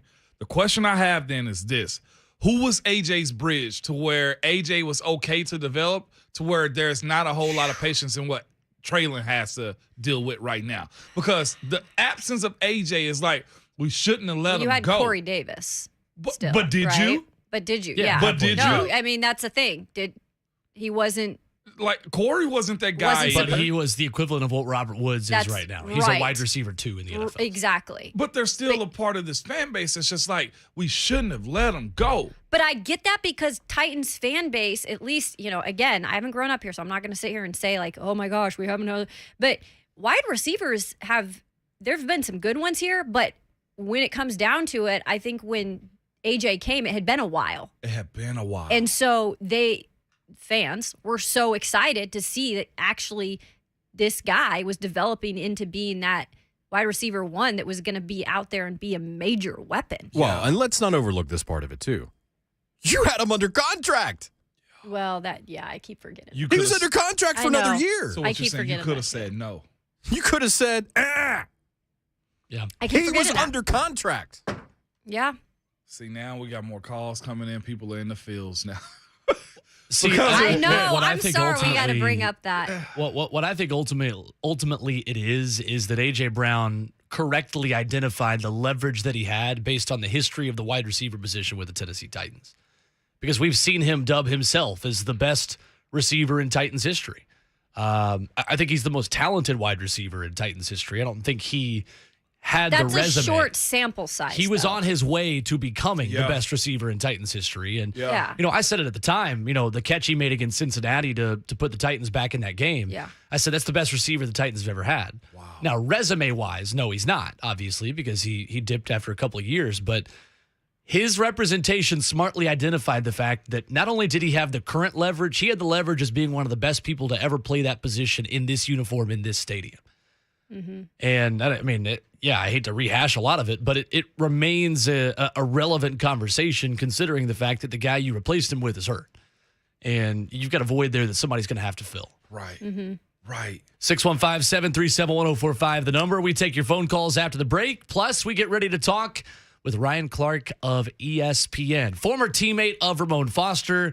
Always has something to say about Derrick Henry from the tackling and safety position. And I want to know, guys, is Derrick Henry still the same Derrick Henry to him in his eyes over the first 4 games of the season, coming off the foot injury? We'll get his thoughts on that. Halftime of the show, listen to a little marching band music during this break, because when we come back, it's the start of the third quarter. The first possession will tell us everything we need to know about the second half. Next on 104.5 The Zone.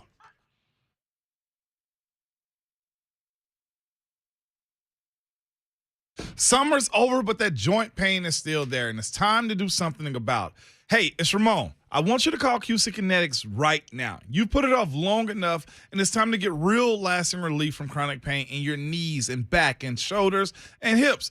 QC Kinetics can get you moving again with cutting-edge regenerative treatments with no drugs, no downtime, and no surgery. Regenerative medicine uses highly concentrated healing properties from your own body to restore and repair damaged joint tissue.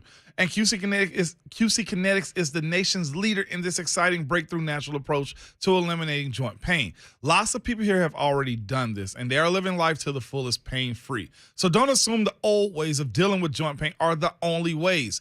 Call QC Kinetics today. Stop putting it off. Call now for a free consultation at 615-249-4024. Again, that's 615-249-4024.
It is 8 o'clock. Good morning. I'm Jonathan Schaefer from the Superbook.com Sports Desk.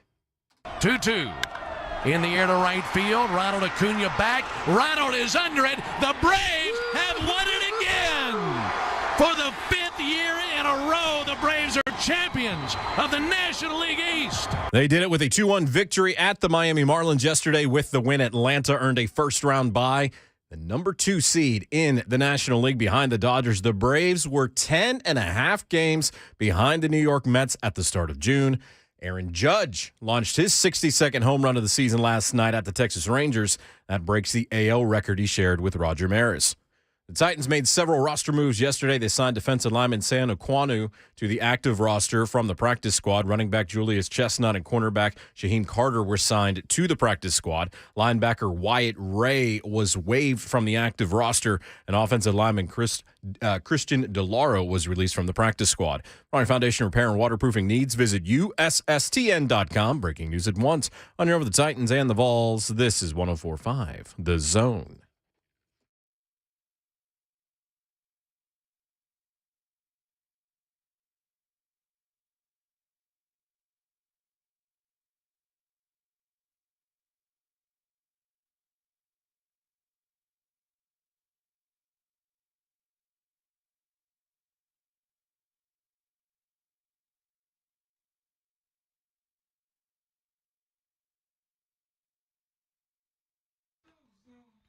Show goes on for the second half of its pilot episode. Ramon, Kayla, and Will, powered by All Four Seasons Garage Doors. This pilot is flying into another fast 2 hours. Whew. Coming up, ESPN's Ryan Clark talks with us about the Titans and talks with us about a couple of 2001 Tennessee LSU games that I think a lot of people in this town would like to forget. But we're going to talk about it coming up in just a couple of minutes. Rhett Bryan in hour number 4 as we continue Scout Meeting Wednesday. Making the show happen, the best producer in the control room right now, Jonathan Schaefer. We didn't even get Didn't a have the smile. drop ready. This is perfect. We didn't even get a smile. Ramon He's Foster, concentrated. Kayla Anderson, There we go. and Will Bowling with you. Brent Doherty trying to start a little bit of a turf war yesterday. Jonathan Schaefer, your thoughts? I choose violence every time. Right? So Can we have MMA like There was thing? talks of a tag team match with you and Hunk on one team and Lucas and Robert on another team. Wow. Do you accept these terms? 3-on-1, bring them all against me. I ain't scared. Okay. Did we get that recorded? Yeah, we did. Hell yeah, we did. Okay. The problem is Schaefer can choose the narrative of what he wants recorded of true. things he says. By the way, I was going to say, I don't know if I want to go against Bert, but Shafe said 3-on-1, bring it. I'm rolling with Shafe, baby. I'll just give him Yeah. a brownie. He'll be okay. Oh my goodness. He'll bring the crowbar. Shafe have the I'll crowbar. bring him A brownie. What the heck, man? I love it. I'm 615-737-1045. just saying I would bring him a nice confection. That's all I'm saying. I'll leave it at that. Chocolate makes me kind of sleepy, too. On the phone lines, we have Blake in Florida up next. Hello, Blake. How are you? Blake. Did he say in the Florida? He did. Yeah, down here in Florida, guys. I appreciate y'all letting me jump on here. Of course. Thanks. I heard you guys. For starters, welcome to the show. I love this show, 104.5, and it's excited to see new faces on here, man. You guys sound great this morning. Thank you, Blake. But I kind of wanted to touch on this wide receiver conversation y'all were getting into. They, I don't know what the Titans have done, man. They have invested so much money into people that love to be hurt. You know, we got Robert Woods. I almost forgot this guy's name the other day, trying to talk to one of my buddies down here. And I was like, I have to Google his name just to figure out who he is. Our receivers are so irrelevant and just so unknown. And I get so worked up about this Traylon Burks deal. We have given up 2 first-round picks for this kid. We gave up A.J. Brown and last year's first-round pick. I mean, he has done nothing for us. And it's just been absolutely crushing. And it just – what I'm worried about is we're going to start seeing the Derrick Henry of the Marcus Mariota days. Nobody's afraid of these guys. Nobody's going to be out of that box. They're just going to load it up. And we're probably about to get back to the production he had when Marcus Mariota was under center. Nobody respects the deep ball because who do we got that can catch it? Thanks for the call, Blake. Appreciate the kind words. I would say the truth, guys, is somewhere in the middle because he's had 140-plus all-purpose yards in the last 2 games, 143 and 147. So it's working right now, and you just did that against the best rush defense in the NFL coming into Week 4 in the Indianapolis Colts. Indianapolis Colts. Indianapolis Colts. The Indianapolis Colts. Thank you. So, I don't know. Guys are going to step up at that position. I think Chigakonkwo stepping up is a big plus, but ultimately right now, guys, the Titans win that game because the defense was opportunistic and won the turnover margin 3-0. Go ahead, Kayla. No, you go first. I was just going to say, good call, Blake. I appreciate it, but it's super early on Traylon.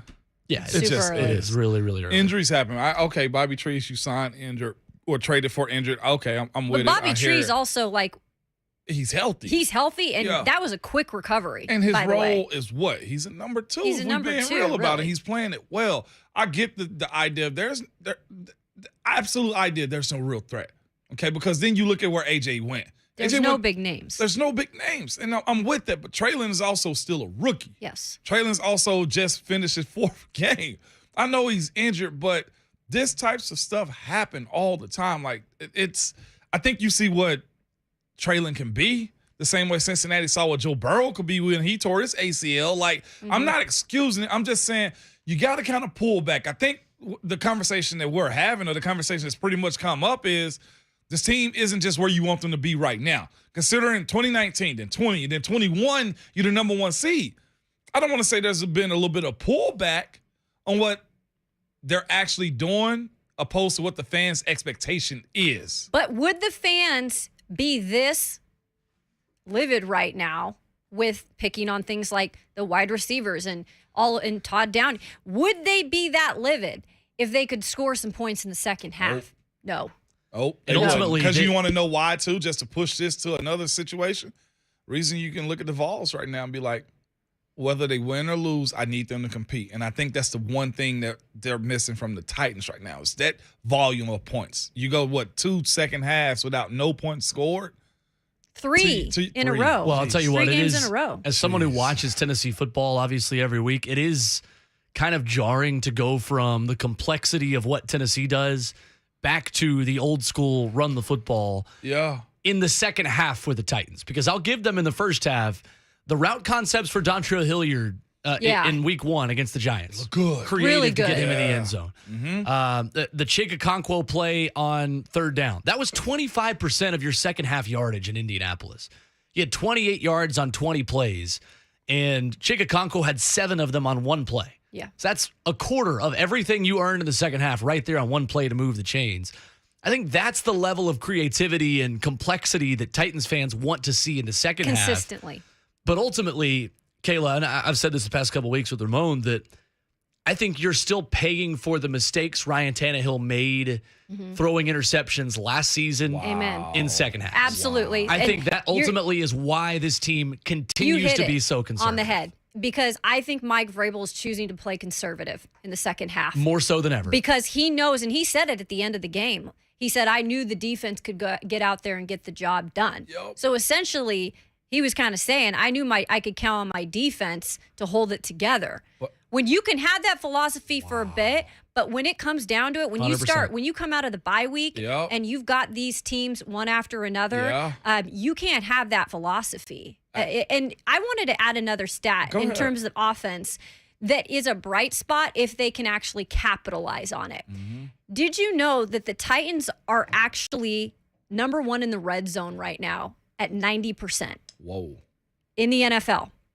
Now, granted, a lot of that's coming off of obviously the first half. Yeah. But the good news is that when they get in the red zone, they're getting in there. Yeah. And if they can do that in terms of somehow managing to get the offense going in the second half, you could really see this team start to go. To come together. Sure. 615-737-1045 is the number. Caples up next on the phone lines. Hello, Caples. Okay. Man, how y'all doing on this fine hump day, man? Man, great. Very good. Can y'all hear me? Yeah, we got you. It's going good, man. Oh, okay. I thought I was breaking up. Nah. IT Kayla, welcome to the crew, girl. Hey, what's up, Caples? Hey, welcome on. Well, I'm glad you're on here to get us crew some color, man. Thank you. Always. I said I'm bringing the good smells, Caples. Good man, good smells, good looks. We appreciate it. No problem. glad I can Look, help. I just wanted to chime in on this AJ thing, man. I mean, Titans fans, bruh. Y'all got to stop just being ready to jump off the ledge all the time. Look, I miss AJ, but I just wanted to bring up this point, and then y'all can talk about it when I hang up. But, I mean, you don't trade AJ, right? You keep AJ. Do you have a right tackle? Do you have a quarterback QB1 of the future? Do you have a Traylon Burks? So we keep AJ, then we will still be having depth problems because you wouldn't have no right tackle. You wouldn't have been able to draft Petit Farrell possibly. You wouldn't have got the pieces that we drafted from that trade. So, yeah, we miss AJ, no doubt. We wish we had him, but trading him was for the good of the future of the team, or we would be in way more depth issues than we have right now. Just want to hang up and listen to that. And Will, change your Twitter pic, bro. Please. No. It's a good picture. Thank you, Cable. It's my new headshot I got yesterday to announce the show. It's a great picture. I'm okay with it. Talk your stuff, Will. That's fine. I'm not mad about it. Will is thick-skinned. Yeah. All right. He's getting there. He reeled Yeah, it you gotta off. be. But It's he's so thick good to skinned. learn that at an early age. Man, I had to so quickly. good, Will. The sooner the better, man. Oh, getting it thrown into the fire of this show? Yeah. That's right. No, I think it's a good point, though, that the way that you win in the National Football League is by overcoming the value of what you're paying your best players. So what I mean by that is there's a reason why so many quarterbacks with rookie contracts make Super Bowls and win Super Bowls. It's why Joe Burrow and the Cincinnati Bengals have the ability right now to spend as much as they did on the offensive line. Now, it didn't work so far. What is But that? it's why they could try to spend as much money as they have on the offensive line is because of the value you're getting for, bargain prices at the quarterback position. That's essentially what the Titans tried to do. And guys, I'm more of the opinion that this is still the right decision, and I'm not willing to say it was the wrong decision about the A.J. Brown trade at this point. Is because a couple of years ago, remember when people were taking victory laps about Tom Brady going to Tampa and saying, he's washed, and, week 4 or 5, they're losing to the Saints, and this guy, he just doesn't have it anymore. He just wanted to get away from Bill and be a Florida man and retire. And he won a Super Bowl. And now look where he is. You don't judge. In week one, we were having the same conversation about Julio Jones. Yeah, we were. Like, Julio just had to go to a fun environment with offense, and now he's healthy and living his best life. And look where he was in week 2. Back in the training room, exactly where he was in Nashville. Yep. I think it's too early to judge that trade simply because I'm with you on that. the pendulum has swung, and you can argue too far, but the pendulum has swung to the other direction where John Robinson said, I am never playing 91 players ever again in one season. I don't want to set a record anymore for most players use. So availability is the number one ability that you can have within my team. And the reason why A.J. Brown is not here is because he was not available from week 1 to week 17. I think it's that You simple. say that, but AJ's been very available for the for through 4 Philly. weeks. He has. Was he available? He has been he's been banged up a little bit. He's been killing. But he's come back I every was kind time. of being facetious about No, here. no doubt. Well, but see, this is the thing too. If I'll say this, we go up on this break, man. If John Robinson's running away from injured players, then you're running in the wrong direction because they're everywhere. Exactly. Okay, to not have 91 players cycle through, that's one thing. But just in general, fans, like people, us, and me included, injuries happen. It's just a part of it. Right. You cannot fight it, cannot run away from it. There's no telling when it's going to happen to the next person. It's just it. So in an alternate history of college football, Tennessee beats LSU in the 2001 SEC championship game. Tennessee goes to the national championship.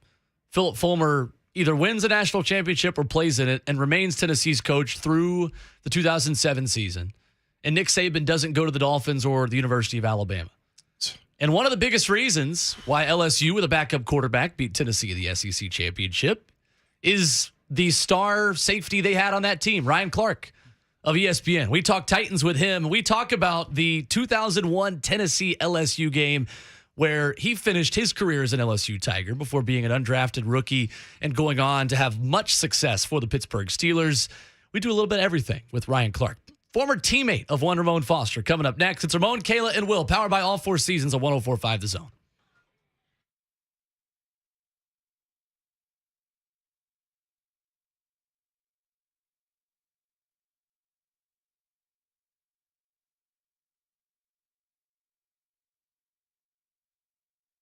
It's Ramon Foster, and I'm speaking right now on the behalf of my PhD weight loss. Listen to me. I told you guys about a week ago I was going on that journey to drop some of this weight, my playing weight. Because why, Mo? There's no need to carry that around.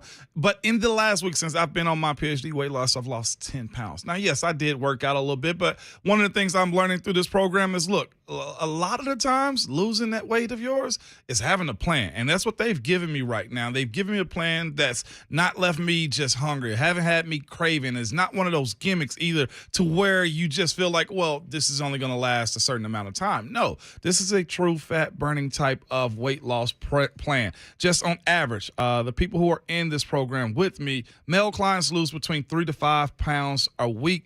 Female clients also lose about 2 to 3 pounds a week. And the best part about it is there's a lot of nutrition in it. You get your protein. You get everything that you need. It's no gimmicks, pills, appetite suppressants, or hidden costs involved in this. It's all about learning yourself, sustainable nutrition, eliminating junk food, those empty calories. We've all heard about them. Oh, well, this is just a sandwich. Well, this sandwich got a lot of carbs in it. It's got a lot of mayo in it. It's got a lot of everything that you don't necessarily need in your body. And one thing that they do with Dr. Ashley Lucas is they walk you through why and where you are. And I'm very appreciative of it. I know Buck is also. He said 200 by Super Bowl. Well, we're just chopping away at it before this holiday season. If you're interested the way I was, go to myphdweightloss.com. Again, myphdweightloss.com.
It's Ramon, Kayla, and Will, powered by All Four Seasons Garage Doors here on 104.5 The Zone. Appreciate you hanging out with us.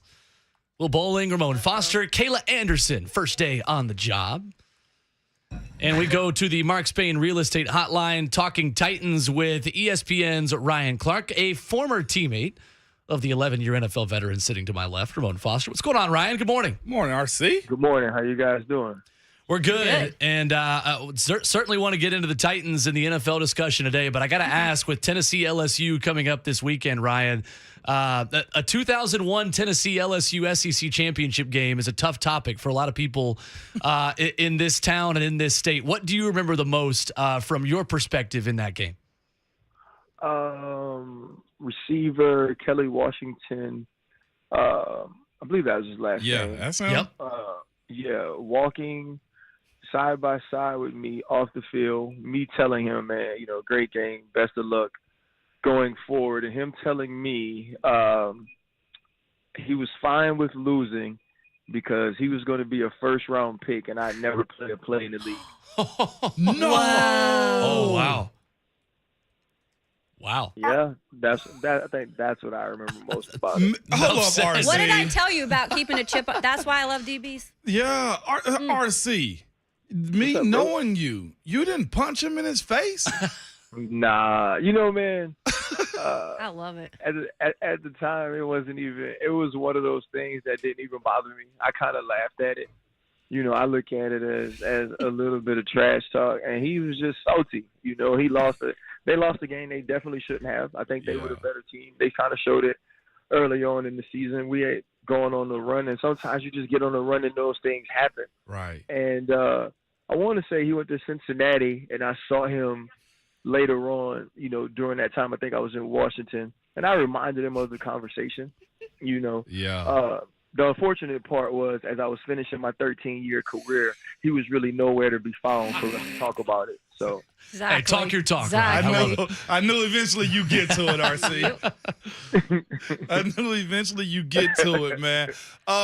With that being said, though, about LSU Tennessee coming up, man, a top 25 matchup. I know y'all transitioned to a new head coach. We are in a new system also, man.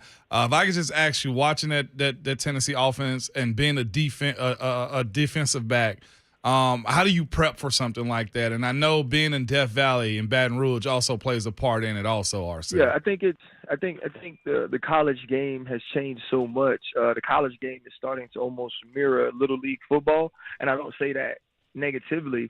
I say that as, remember, in Little League football, the best athlete just played quarterback. And he didn't necessarily have to throw. They wanted to have the football in his hand. And so now you look at these quarterbacks, being able to do so much, especially with such a veteran quarterback like the Tennessee Volunteers have. A guy that's seen it all, that's been around it all, he's a grown freaking man. You know what I mean? Yeah. Like, he's older than many of the quarterbacks that are drafted in the first round, because those guys are just juniors. And so when you have that type of experience, it's hard to shake that guy. It's hard to show him different things that he hasn't seen. Death Valley is a difficult place to play, but we're talking about a full-grown adult. This isn't a kid. And so when you look at this offense, I think they can beat you in multiple ways. They've shown to be very explosive. And the one thing I kind of go back to is watching them play Florida, and Florida continuing to make plays, Florida keeping pressure on them. It was like every time Tennessee's offense needed to find an answer, they did. Whether it was a wide open guy running down the sideline, whether it was extending a play and getting extra time. I think all of those things are important. Defensively, LSU has grown a lot since the first game against Florida State. There's been some changes in the secondary. Michael Baskerville has gotten healthy at the linebacker position, and they found some people to fill the places of losing a guy like Mason Smith, who's supposed to be an ascending superstar. So I look forward to the matchup. But I think the true question is, what is LSU going to be able to produce in the pass game against Tennessee after really, not playing well at all in that phase against Auburn? Okay, so Ryan, I'm going to change it up a little because your kid goes to ASU, right? Yes. So I'm a Pac-12 girl. I went to Washington State. Okay. So I'm curious because living over here, and I've lived over here for about 9-10 years of my career, it's hard to watch Pac-12, right? It's hard to follow the Pac-12 after dark. The hours are so different. Yeah. How much do you keep up with, obviously, your son being there, but with the Pac-12 in general, just because the time difference? Well, the first thing is like I'm a real dad. You Yeah. know, I think sometimes, I think sometimes you get to do these jobs and people forget that you're just normal. Yeah. And the one thing that's not normal about me is, I have a ton of jobs still. Yep. So I earn enough. I go to every single game. Yes. That's awesome. The only game I'll miss is Stanford, and that's because my daughter is a senior in high school, and she has homecoming that night. Oh. So I'll be there supporting her. I keep up with it all. I just keep up with ball in general, Yeah. bro. Like I didn't play for Tennessee, but I watch them because they're on TV, and I just love college football. And I think the odd thing about the Pac-12 is, you can't compare it to the SEC. Yep. And that's in no slight to the Pac-12, but when teams are pulling from Florida, Georgia, Louisiana, and having opportunities to get the best out of California, you're going to get the best out of Tennessee. I think you just can. The way that you were able to recruit in the SEC, I believe, is just there's no peer, there's no match for it. And then you look at also the coaches in that league and what they've done historically with putting guys in the NFL. And so I think the Pac-12 suffers a little bit from that in the sense where you look at a guy like Najee Harris, who now plays for the Pittsburgh Steelers. He's a 5-star running back, number one running back in the country. He doesn't go to school in California. Exactly. Right? Bryce Young, who's the quarterback of Alabama, Heisman Trophy winner. He's from California. C.J. Stroud's from California. Yep. Wow. DJ, I can't spell his name. Uyunglele? There it is. Clemson. Yeah, him. Yeah. California. Yeah, it's a great point. And so I think just even speaking of those players who many would assume would end up being Pac-12 quarterbacks, and them not kind of shows you the deficit in which the Pac-12 is in when it comes to football. But, I enjoy it because I just go to watch as a dad anyway. So, I don't care if the Pac-12 is great or if they're not. I Right? just really care what number one of Arizona State does and how he's feeling. But, there's definitely different levels when you talk about the Power Five and the strength of different conferences. Yeah, definitely. Really good point. Ryan Clark, ESPN, with us here this morning on Ramon, Kayla, and Will. So, Ryan, what do you make of this Titans team through 4 weeks? Some good and some bad. How do you evaluate the start of their season this year? I think the one thing that's a positive is, it seems like Derek's starting to get going a little bit. They're getting him in space. I think what I really have loved, in the recent weeks is his ability to catch the ball out of the backfield. Because I think that gives him an opportunity to be the best him, right? And what's the best him? Get the ball in space and be able to run really fast, really straight. Because once he gets that momentum going, once he, gets to top speed, nobody wants to get in front of that little truck, So I think, I think they've been really smart about that. Obviously, the injury to Traylon Burks and what's been going on with the pass game needs to improve. They've had injuries in the secondary as well, and they've been kind of piecing that together. I think the first thing that's a positive is that they play in the AFC South, right? Which surprisingly, Jacksonville is really, really good this year. Or not? Hold on. I'm comparing them to other Jacksonville. Sure. Really, really good. They're good though. They're better. They are. They are better. And so you look at that. This is a team that's going to have a chance to represent the AFC South in the playoffs as the division champion. I think this team is nowhere near some of the teams we've seen recently, though. Especially, the team last year that had the great regular season and was the number one overall seed in the AFC. But I feel like Mike Vrabel always finds a way to get things going. Disappointed early on, and I'm in the airport, by the way. I'm sorry. I was disappointed early on about the kind of the lack of physicality I saw from them. But I think those things are starting to pick up as well. Ryan Clark of ESPN with us here this morning on 104.5 The Zone. Ryan, do you see defenses playing Derrick Henry any differently and viewing him as maybe a little bit, I don't know, I guess Ramon made the point of defenses might not fear Derrick the way that they used to. I texted him. What do you see from the way defenses are playing him? Well, people hate me and when I talk about Derrick Henry, so that's always funny. I think I think it's not necessarily about fearing Derrick Henry. I believe everybody respects him, right? You don't do what Derrick Henry has done in the NFL and not earn and garner the respect of defensive coaches, defensive players. I think Derrick Henry has a very specific skill set that doesn't necessarily match his body. And I said that a ton of times, right? Derrick Henry is not this physical downhill runner that doesn't need holes, that doesn't need space. He actually needs a ton of space. He's actually more finesse, more speed, more explosion in the open field than he is, road grader, than he is run over a linebacker. Obviously, there was the hit week 1 with Tate Crowder that about 1 million people sent me. Why did they send it to me? Because I always say if he's faced up or if he's in the hole before really getting started running, that I've never seen him create his own space with lowering his pads because he runs high. And that's just a true statement. But I think people still understand who Derrick Henry is.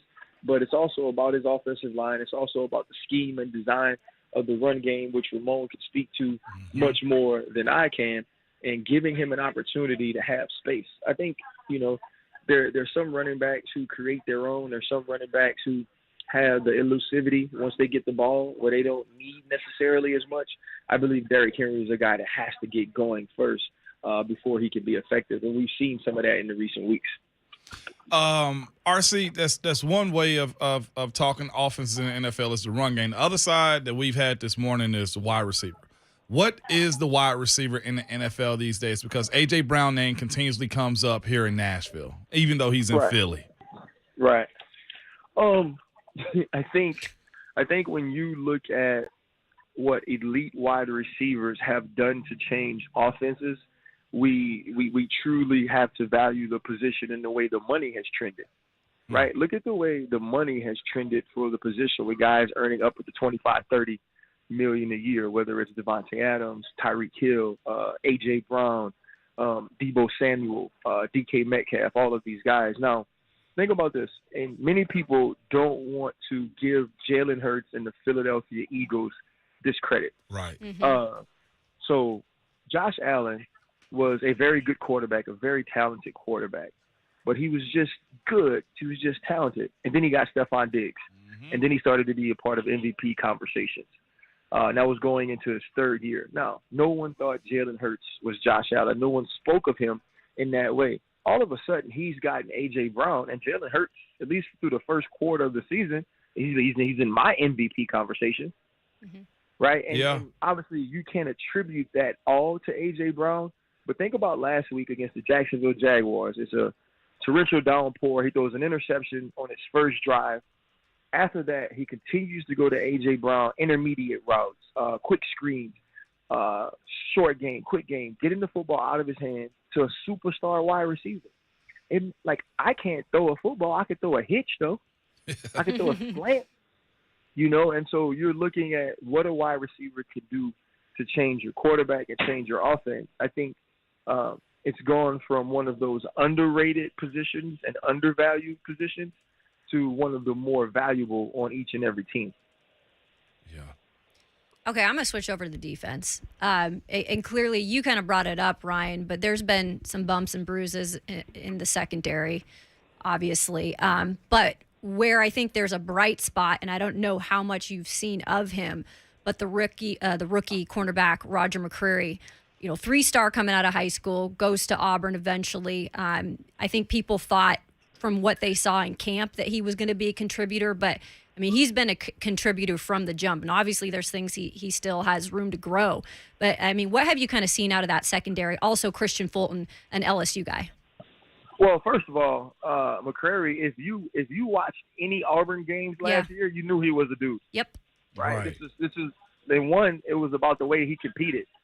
He was physical. He was in your face. He would tackle. And I think you've seen those things translate immediately to this game. Those are things that don't take thinking, right? You don't have to think to run fast. You don't have to think to be competitive. You don't have to think to be confident. And he's done, all of those things. And I think that's shown very early. He's also been pressed into play extremely early. And I think, that takes a different mindset from a DB. And honestly, to me, without his ability to acclimate right away to the NFL game, I think the Tennessee Titans would be in a ton of trouble on the back end. Yeah. And and K-Baby, as we call him. Yeah. K-Baby is crazy. The NFLPA years and years ago wanted to do this thing where, NFL players would mentor very talented high school players. Yeah. And so they basically, I was retired at the time, so they basically drove down and took me to all of these different high schools to meet these players. One of those players was a junior who had only played in 7 games the year previous and had 11 interceptions. His name was Christian Fulton. Yep. Nice. And so I've known Christian since he was 16. No way. He's probably said 4 words since then as well. He doesn't talk very much. But I think, he's been banged up a ton since he's been in the league. I believe he has elite corner talent though. Like I believe he's a one, and I believe he's a one in the way that a Denzel Ward is, a Jair Alexander, but you got to be available. When you look at his progression throughout his career, it's everything you want a corner's progression to be, other than being on the field all the time. And so I think his health is paramount to what this team can do defensively, because you've seen it, whether it was in camp, he's on DeAndre Hopkins, he's on the Julio Joneses, or even in the games, him being matched up on number 1. They need him to be that guy, especially when you haven't necessarily gotten what you expected out of Caleb Farley.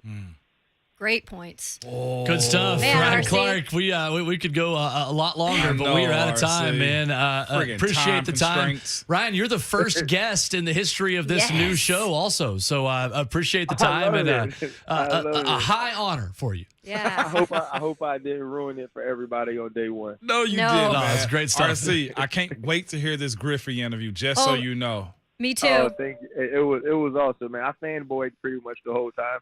So I'm not sure how well I did my job, but he was great. I would have did the same thing. I saw the clip with the jersey on. I was Best like, lefty I swing wore ever. the jersey, the shoes, the hat, everything. Bro, I had the shoes on, the jersey. I only asked him to sign one of them because I felt like it was a bit much to ask him to sign the shoes too. But now I feel like I should have. The greatest thing about this is, I'm going to tell you really quick, he flew himself on his own jet to the interview. Wow. I love it. RC. RC, that's a level we're all striving for. Yeah. Absolutely. Well, and after the show, he showed us his yacht too. So not bad. RC, come on, man. Ramon. Invite us next time, RC. Ramon's going to be shopping in the next break, so Right, we exactly. appreciate it. Ramon ain't got that type money. RC, we'll fly first class. We're good there. Ryan Clark, ESPN, been our guest. Ryan, I really appreciate the time. Great stuff as always. We appreciate it. Thanks, Ryan. you guys have a great one. All right, there is Ryan Clark, former LSU Tiger, Pittsburgh Steeler, and ESPN talker. Did we expect anything else from Ken Griffey? I knew no, but I expect anything less from RC too. No, RC that Best guy. lefty swing in the history of baseball. RC's that guy, man. Maybe best swing in the history of baseball. I'll wear that shirt the next week. There you go. 615-737-1045. Mark will lead us off on the phones when we come back. Plus, I want to react to one thing that Ryan Clark said there. Everybody always thinks about the Derrick Henry comments that he makes, and he's got a different perspective on that as someone that played the safety position. But what he says about the Titans' defensive backs is very interesting to me. We'll react to that coming up next. It's Ramon, Kayla, and Will, powered by all 4 seasons of 104.5 The Zone.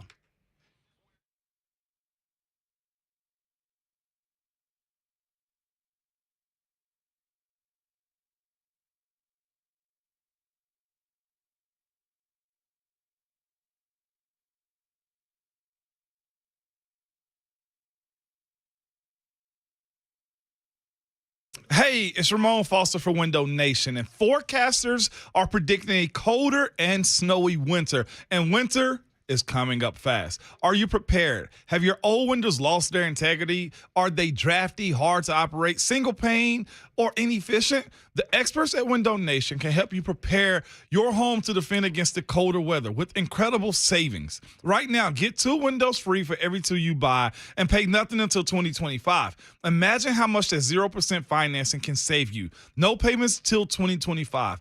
Add to that, though, thousands more in energy savings over time. Leaves may be falling, but the energy cost sure won't be anytime soon. And with expert installation and from expert installation from Window Nation, you'll join over 150,000 smart homeowners who have Window Nation windows protecting their homes. Start saving with one call to 866-90Nation or visit windownation.com, where you can get 2 free windows for every 2 you buy. That's buy 2, get 2 free with no limit and pay nothing until 2025. Now's the time to winterize your home with this great offer before it leaves and rake in the savings. Call Window Nation now, 866-90Nation, or visit windownation.com and tell them Ramon sent you.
It's Ramon, Kayla, and Will, powered by All Four Seasons on 104.5 The Zone, the pilot episode of the show.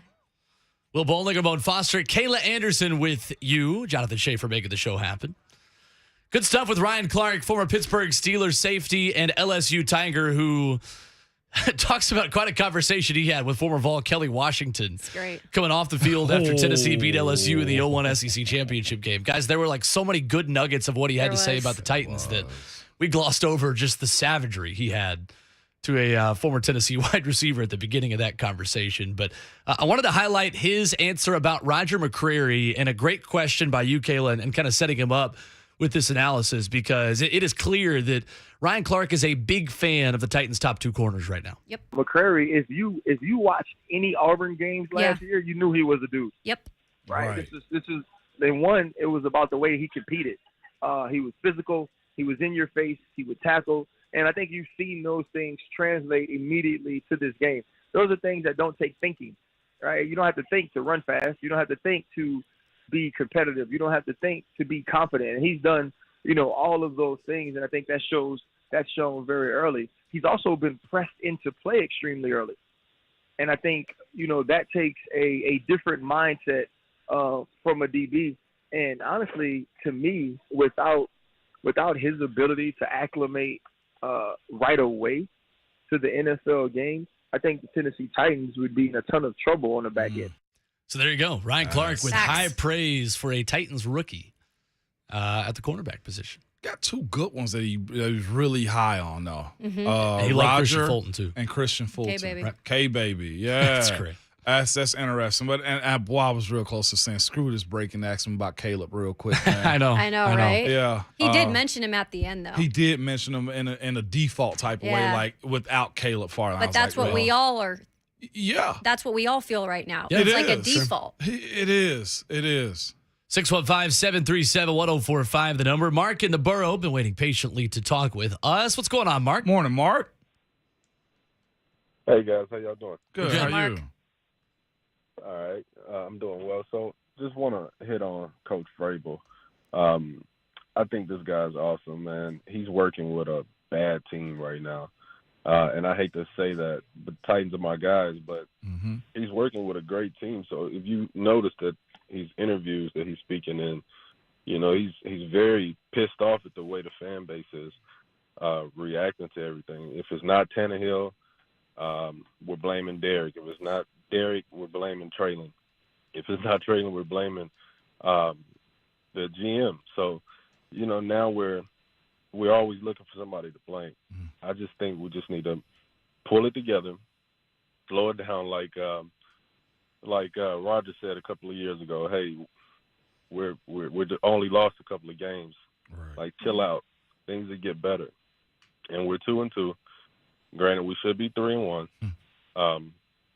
But I say trust Vrabel, trust the process, and to just allow him to get these guys he's working with all these rookies and all this new talent. Give him a chance. He's also the coach of the year. Trust the process. I think that. Thank you, Mark. Appreciate the call. Mark was very calm in his deliveries. Basically told everybody to pipe down. We need those type of fans. You do. Yeah, you do. Yeah. You gotta even it out a little. Because on your side of it, you've been, you report. Like, I'm sure you hear the chatter on the outside. It probably kind of lends you or sends you certain ways when it comes down to you reporting or asking questions. Yeah. Like, how toxic can that get, Kayla? It can get toxic, especially when you know what's going on with the fan base. They demand answers. And when you're in those press conferences, we have a job to provide content for our outlet. Right. But you also have a job. You are the person who is pretty much the mediocre middleman between Riviera. Right, Riviera, between the players and the fans. And so it's your job sometimes to ask those tough questions. It's finding the right way to ask them. For sure. But it has to be asked sometimes. But I think he's right when he talks about Mike Vrabel, because whenever it's come down to things, I feel like we always rely on the fact that Mike Vrabel gets the job done for the most part when it comes down to it. He was coach of the year. Yes. There's a reason why he was able to do what he did with that team last year with all the injuries. Like, this guy is a great head coach. And fans are frustrated, rightfully so. But also pump the brakes a little because there's still a lot of season to be played. We got 13 games left, right? So I like all the fans' calls today, honestly, or the listeners' calls today. I think it's been a good, happy medium of both sides. 615-737-1045 is the number this morning. And just like that, ladies and gentlemen, 4's up. Fourth quarter of the show begins when we come back. Rhett Bryan of Titans Radio talks about Titans and Commanders. His biggest matchups the Titans have to win going into Sunday. We will be right back at it for 60 more minutes. Don't blink, you just might miss it on 104.5 The Zone.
From the Superbook.com sports desk, I'm Jonathan Schaefer. It's 9:02. 2-2. In the air to right field. Ronald Acuna back. Ronald is under it. The Braves have won it again. For the 5th year in a row, the Braves are champions of the National League East. 2-1 win for the Braves at the Miami Marlins. That got the job done with the victory. Atlanta earned a first-round bye as the number 2 seed in the National League behind the LA Dodgers. The Braves were 10.5 games behind the New York Mets at the start of June. Aaron Judge launched his 62nd home run of the season last night at the Texas Rangers, breaking the AL record he shared with Roger Maris. Titans made several roster moves yesterday. They signed defensive lineman Sam Okwanu to the active roster from the practice squad. Also, running back Julius Chestnut and quarterback Shaheem Carter were signed to the practice squad. Linebacker Wyatt Ray waived from the active roster. Offensive lineman Christian DeLauro was released from the practice squad. Rock Foundation Repair and Waterproofing Needs. Visit USSTN.com. Breaking news at once on your home of the Titans and the Vols. This is 104.5 The Zone.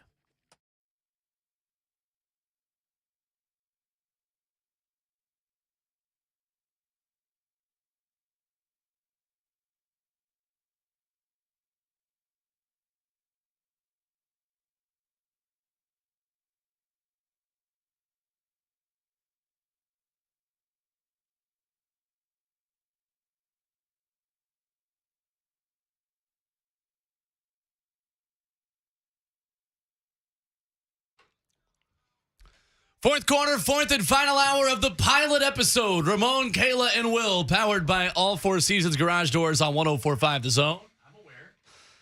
Will Bowling, Ramon Foster, Kayla Anderson with you. Jonathan Schaefer making the show happen. Yeah. Appreciate you hanging out with us. It's been a quick one. Yeah. Been a fun show. Fun. What is he doing over there? He's just like yelling at me. Me just looking in the corner. Me? Oh, I was looking down at tweets and just vibing to the song. That's all. I was just second snort too, Kayla. I know. I heard no, it. I've done it more than that. You heard by the snort right there, Rhett. She's in the group now. And we've got a full studio with the executive producer of Titans Radio, Rhett Bryan, finishing up Scout Meeting Wednesday. What's going on, Rhett? I am glad to be one of the first guests on this new program. Yeah. Kayla, Woo. welcome to the family, the party that is 104.5 The Zone. And I now dub the RK Dub. RK Dub. RK Dub. I like it. Is how I will refer to this program. And I think there's some hashtags and things involved there. So that's a nice. RK Dub. That was for free right there. See, I know, like, creativity. the brainstorm of Rhett B, man, I don't think there's anybody better that does. That's why Ron Slay called him Gordy B. Yep. I mean, look how good Barry Gordy was. I mean, come on now. Motown Records, Hitsville, USA. You know what I'm saying? I love it. Before we get into Scout Meeting Wednesday, talking about the Washington Commanders, I wanted to just kind of wrap a bow on the Colts and the fourth consecutive win in Indianapolis for this team. You've seen Indianapolis Colts. That team. That drop will live forever. You've seen that team that you mentioned play the Titans a lot in that building. And I said it earlier, there have been worse Colts teams that have beaten the Titans in that building. And any win you cannot take for granted in that building. How about a few years ago, Curtis Painter at quarterback for the Colts, That's the right. Titans. Remember that name. And this is one of the, Mike Keith and I were talking about it just the other day after everything happened, and we were like, this is one of the more bizarre wins for the Titans, just in how you look at the tail of the tape. They lost time of possession. They were outgained in yardage. They had less first downs. I mean, statistically, there's all these, and you're like, well, how did they win this ball game? And you look at 3 turnovers, and there's the end of the deal, because those turnovers were converted to points, albeit first half points. Mm-hmm. But yeah, I mean, it was huge, and I think it absolutely crushed that Colts crowd there. I think Jim Irsay is on the warpath, and I'm going to tell you right now, with the reports that are coming out of that city, it would not surprise me at all that if they don't win tomorrow night in Denver, that he may axe the both of them. What? Wow. I thought Jim they were- Irsay is beyond pissed. So he's not into the development of a roster, a team, a coach, like a second wave of like a new era? You know what I'm saying? Like, they've rolled high, right? I understand. but this deal with losing to the Titans in the division, Yes. that's a thing. A big thing. Didn't he But say I- all that stuff in the offseason, Rhett, about how he's going to make change? I mean, he was livid. I mean, I forget who reported it, but someone said they are on the hot seat, both of them, both Chris Ballard and Frank Reich. He's been. And think about this. You lose tomorrow night, he makes a change. There's a 10-day window there to hit the reset button. So it's almost like he's treating this like college football, where you're firing coaches just to get the new coaching search started early.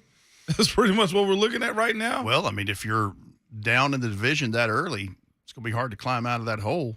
If the Titans were to, and then you're talking about the Titans maybe have a chance to sweep them again for the second consecutive season. Real fast. Coming off right? of a bye week. Yeah. God, dog, Rhett. Man. At the end of that call, though, Mike Keith, man, you know him better than most, Rhett, I'm sure. The way he hesitated and just talked slowly through the end of that call. Please tell me, Ray. You ain't got to confirm. You can give me a wink of the eye in this studio, man. You can just say, Mike Keith's a pro, and I'll just know he was being petty. What was Mike Keith doing at the end of that call? He's a pro, but he carries a knife. I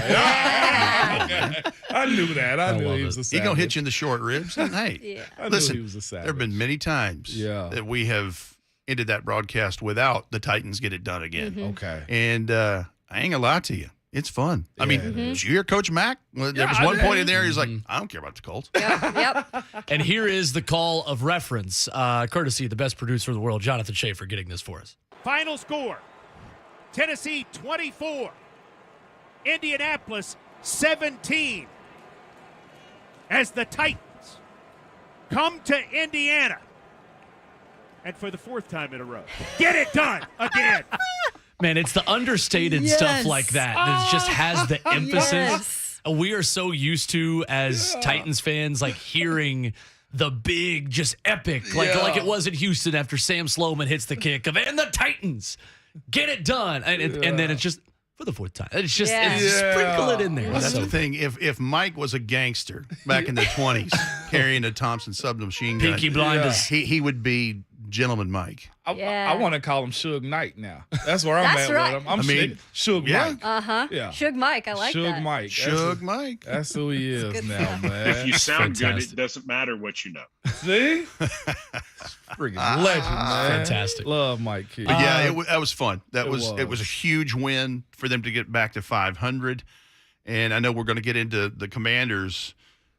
I know they're 1-3. This is one of these you can't ignore it. It's a challenge every week. It's a road game, the whole deal. But it's huge that they're back at 500 and get a valuable division win in their pocket. No doubt.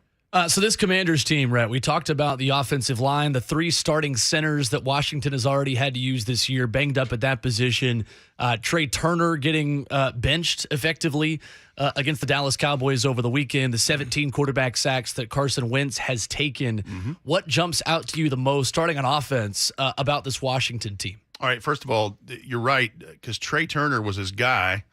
And so he went in favor of Sadiq Charles, the former LSU Bayou Bengal, to take his spot at guard there. But the one thing to me is the Commanders are a lot like the Titans in one respect. Everybody's been talking about the Titans' performance in the first half versus the second.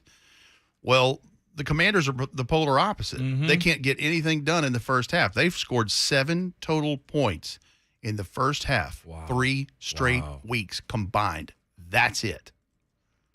They were outscored 46-0 in the weeks between the Lions and the Eagles, back-to-backers. 7 points, a touchdown's all they scored in the first half in 3 straight weeks. Wow. Total. That's it. So you got one team trying to figure that out, and the Titans trying to figure the other out. Right. Yeah. Because they've scored 48 points and nothing in the second half and have 2 wins in their pocket. So, that's the other thing. Now, and listen, say what you want about Carson Wentz. I heard your stat about how he has less time every week to make a decision because the Wolves are at the door. Yeah, they are. Carson Wentz is still, and I know it's some dink and dunk and, death by 1,000 paper cuts kind of thing, but he's still completing 62% of his passes despite being sacked 17 times already. And listen, the one thing the DBs are going to have to be ready for, these Ohio State boys. Yep. Samuel and Scary Terry McLaurin are real. They're That's the right. real deal. So you got to really be careful with that. And listen, Ron Rivera is a very respected coach. And he's this isn't his first rodeo. He's been able to stack wins in places before, and I have no doubt he'll have his squad ready to go. And there's whispers out of Washington that maybe it's time to put Taylor Heineke back in there. They gave up too much in monies to make this work with Carson Wentz. In fact, one of those centers you saw that was injured, they actually gave him. He went on IR. They gave him part of his money in a bonus so that it could free up $3 million because they're so tight against the cap. Wow. So they're teetering, but you got to take care of business.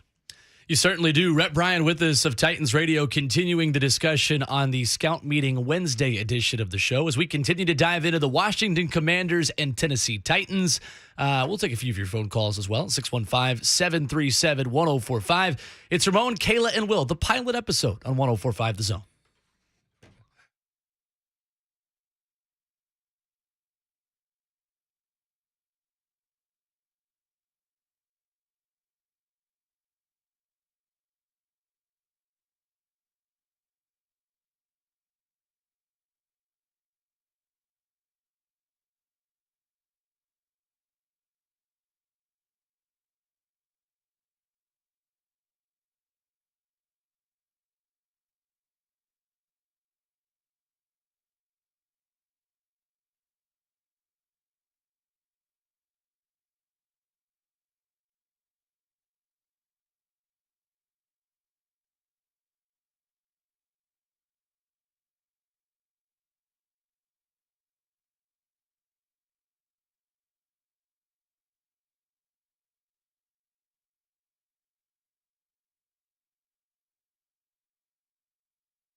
Fourth and final hour of the first edition.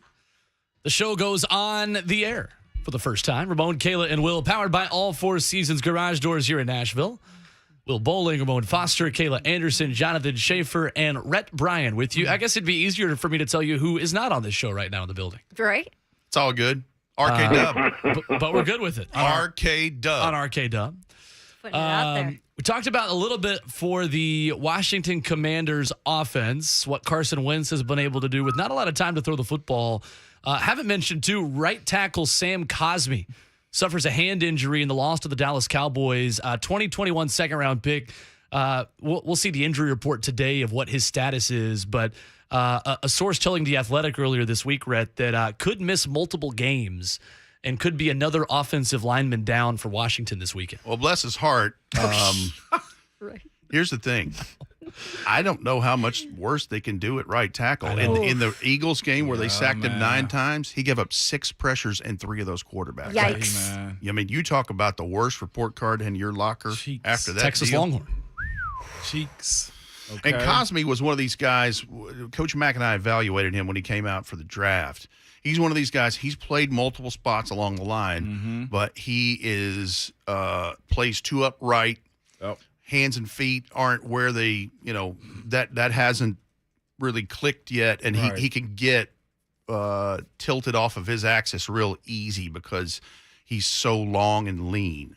I think he's a little light in the rear end, obviously, because, Carson Wentz is getting killed back there. They're playing in that division, too. That's true. Yeah. Like, that's big. The Cowboys are licking their chops, man, and the Eagles are flying.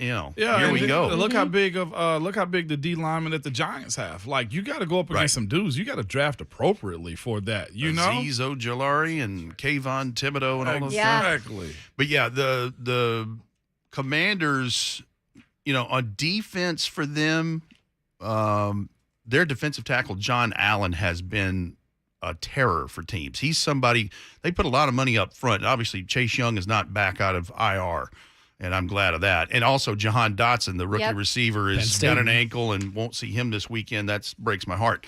But John Allen, I think he has 20 straight games with a quarterback hit or pressure. So, he's a force up there. And, of course, Jamin Davis is the lead linebacker right now. He has three quarterback sacks and leads the team.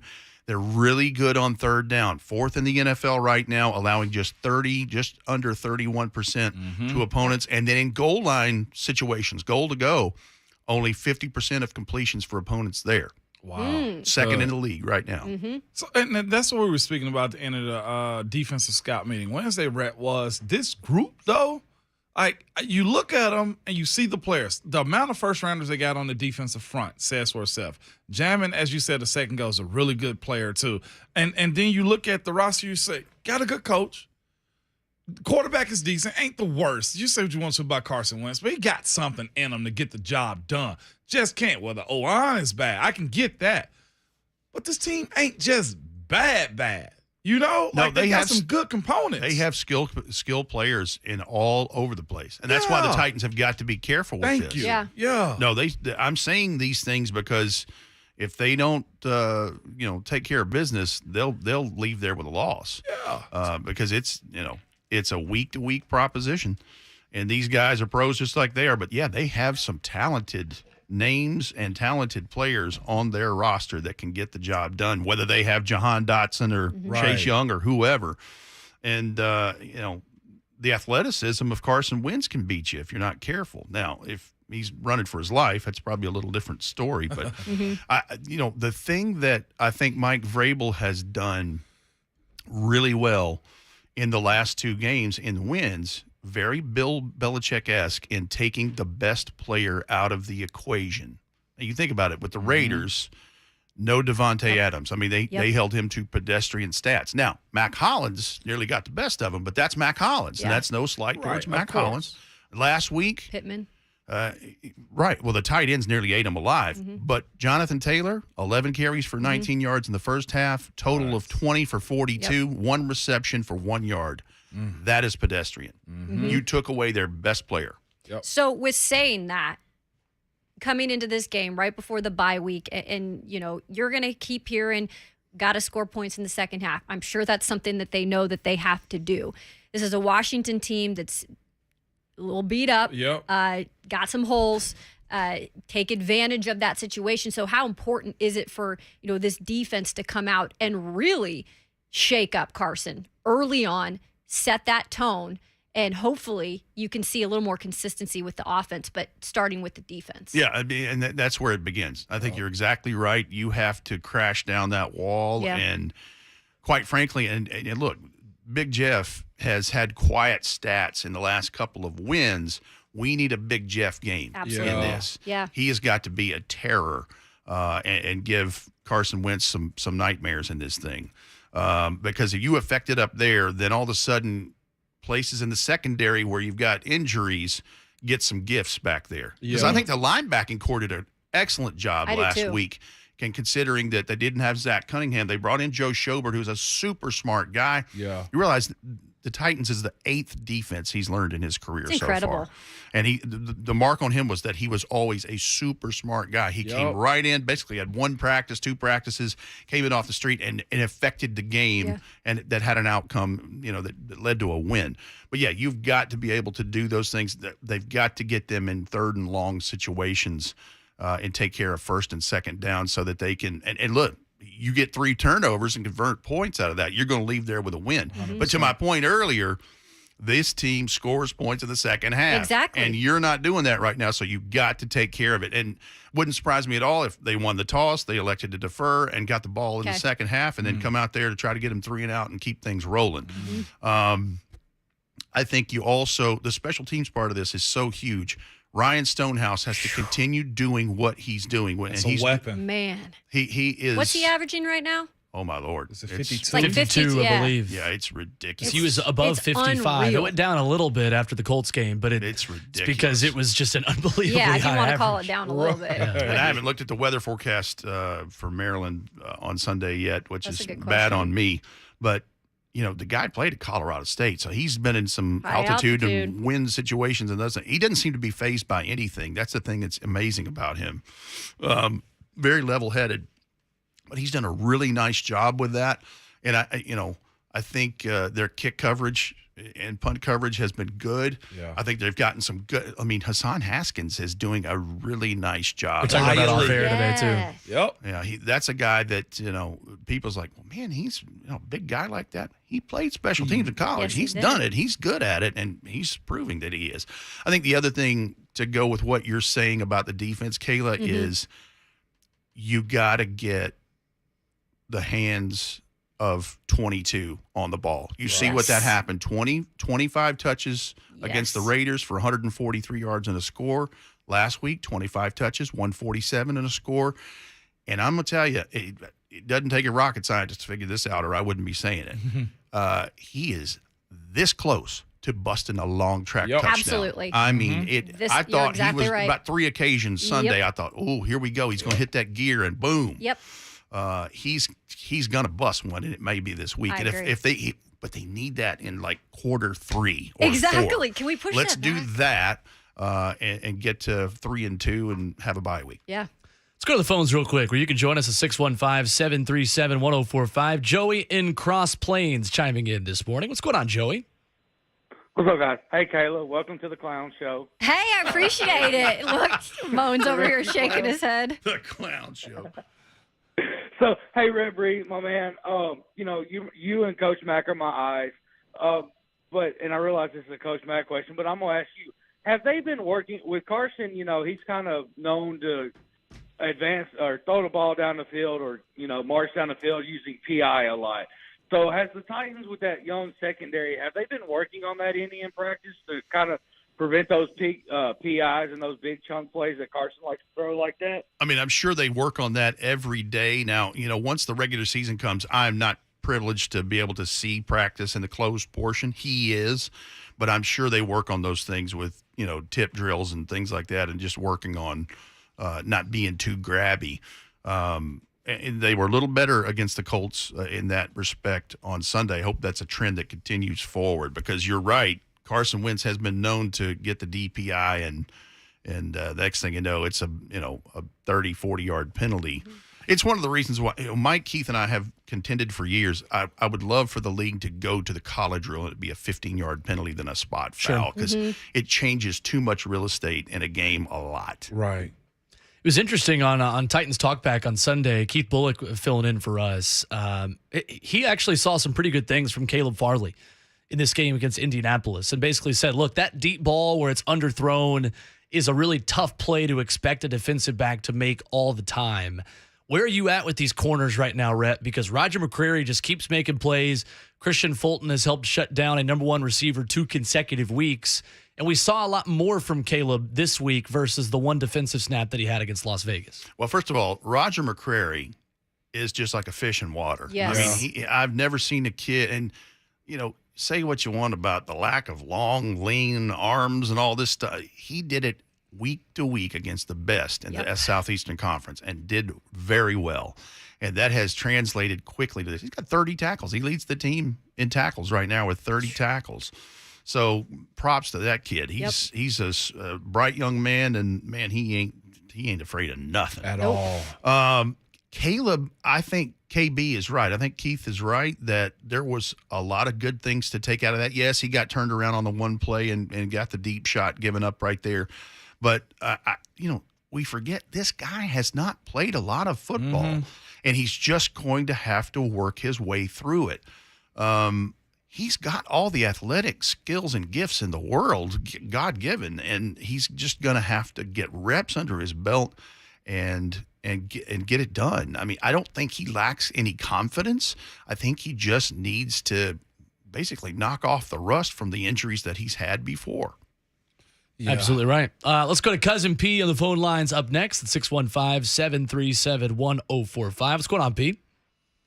Hey, first of all, guys, y'all have been calling this show all morning the pilot. To me, this is the baptism, man, because y'all are blessing us this morning. Hallelujah, amen. Thank you. Paxton from the back.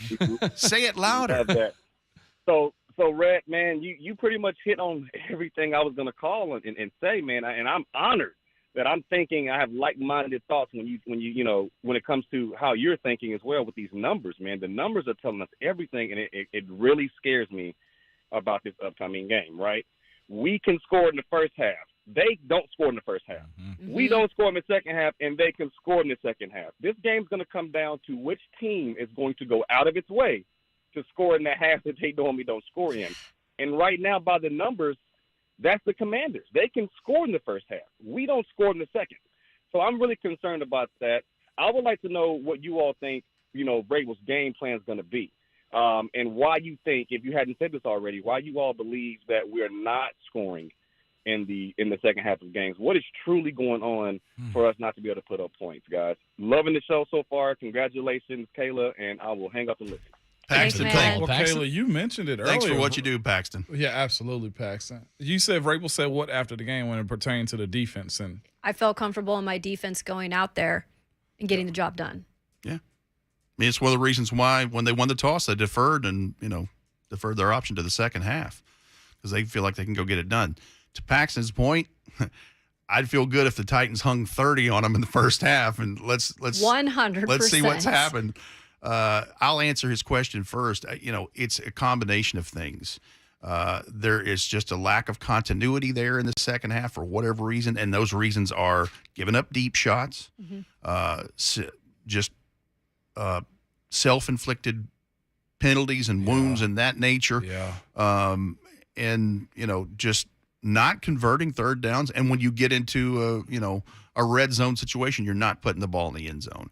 I think those are the recipe for that. And, you hear Robert Wood said it yesterday on the Zoom call with all of us. It's like, we're doing the right things. We're just not consistent enough with them in the second half. Yep. I think there's a lot to that.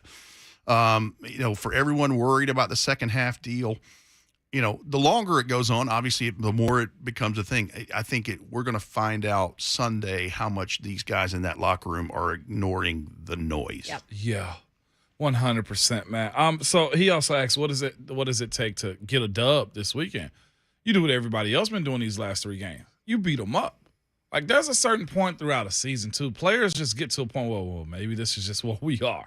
You fight the fight, but if you lose that war of attrition week in and week out, and there's 2 units of theirs that are getting beat up, right? Not necessarily 2 units of them, but the offensive line is getting beat up. If your big boys up front Beat 'em up more. beat them up more. But if they're getting beat up like that, then the rest of the team looks at it and be like, well, dang, what are we? Most teams that have really good leadership, they follow the OL. Think about good teams like the OL is leading the charge in everything that they're doing with the quarterback too. And Washington's right now, they've already made a change. They had another guy get injured, and they're down. So do the exact same thing you said, Rhett. You're looking for Jeff to have a Jeff day. He's had Jeff quiet stats and moments and helping other people get sacks. That Danico sack, Jeff created that, right? The one where Quentin Nelson held him and didn't get called? Yeah, okay. Just had to throw that in there. Sorry. And then on the other side of the ball, the defensive line, they got really good guys, but I think we look at that P-word potential on what they've been doing. They ain't really lived up to it. There's too many guys on that team that got first-round tags on that front line that's not really eating the way they should. Montez Sweat does not have a quarterback sack. Come on, man. Which is crazy, yeah. So, Pete, you ask how you beat them, you go with them 2 units. You let them know, hey, from the first snap to the last one until it says zeros up there, y'all got to see us. That's the recipe I think you go in and win with. And Derek's been rolling hard as of late, and you continue to let him roll. Yeah, that's let the big dog eat right there. Yep. And that's a trend I like. Yep. Give him the touches. 25 touches for what he's done the last 2 weeks. You do that again, more than likely you're going to come out of there with a win. Yep. If you hadn't done something silly and turned the ball over a bunch. Mm-hmm. I'm with you. And I think the luxury this defense is going to have, Rhett, is the ability to send 4 and get home against the Washington offensive line and make that job a lot easier on the corners, the safeties. And honestly, I think you got to give a lot of credit. We haven't even talked about this yet to the Titans defense. Without Amani Hooker and without Zach Cunningham, Andrew Adams doing a terrific job. And how about Dylan Cole? And the job he did in run stopping, Led Jonathan the team in Taylor. tackles. Yeah. We had a good conversation with him on Monday on the show, and can't say enough good things about him and the way he has, I think, earned himself a role moving forward, even when Monty Rice comes back, whenever that may be. Yeah, Dylan Cole, first of all, one of the fastest guys on the team. That dude can move. But I think he finished with 8 or 9 tackles, led the team in tackles on Sunday. Did a really nice job in a place where this club needed it to help get over the top. But this Commanders team, and don't think that they aren't working when they roll out of that practice field today up there, that they're working on, 3-step drops and all quick release drills to get the ball out of Carson Wentz's hands and hopefully keep him upright. You just got to be the guy that breaks down the wall first. Yeah. That's right. I'm telling you, Jeffrey Simmons, this is a Jeffrey Simmons game, knowing the matchup that we see here in front of us on paper. I love it. Good stuff. Rhett Bryan of Titans Radio dropping Titans knowledge and dropping a new name for us. RK Dub. I like it. That one might stick. Yeah. Appreciate it, Rhett. What do you mean might? Rhett says it. It might stick. It stands. Yeah. You understand What do you me? got, Will? No, because I don't have. What you got better? Because I don't have the voice by myself. Because I'm not going to make a Right? unilateral decision. Because I don't have that kind of You're platform. damn right you're not making it. Exactly. Will, think of it this way. You are the dub in the RK Dub. That's right. See? A dub is a win. Yeah. That's right. See, Take it. And he made Take you the feel win. So better. just Rhett zip it. B, I swear, man, dude, you're good, but we will beat him. Okay. Oh, Lord. I'll do it by myself. See, I can be prideful or humble. And either way, I'm just going to get roasted for it. Sounds so like it's fine. Kayla's going to give you one of those shameful mama whoopings where she That's takes right. your belt That's off fine. of you while you're Oh. wearing it and whips you with it. That's right. I got the belt. Thank you. You get I off can the use bus. it. What'd you do at school today? Give me that belt. Anyway, we'll see if I'm allowed to still be on the air when we come back. 104.5 The Zone.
One final segment of the pilot episode of Ramon, Kayla, and Will, powered by all Four Seasons Garage Doors on 104.5 The Zone.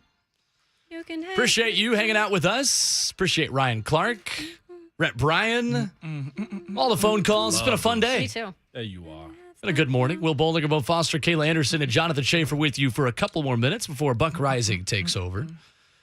Daryl is in White House calling in to check in with us. What's going on, Daryl? How are you? Roll. Yeah, this is Daryl. Just wanted to call in and say this format works.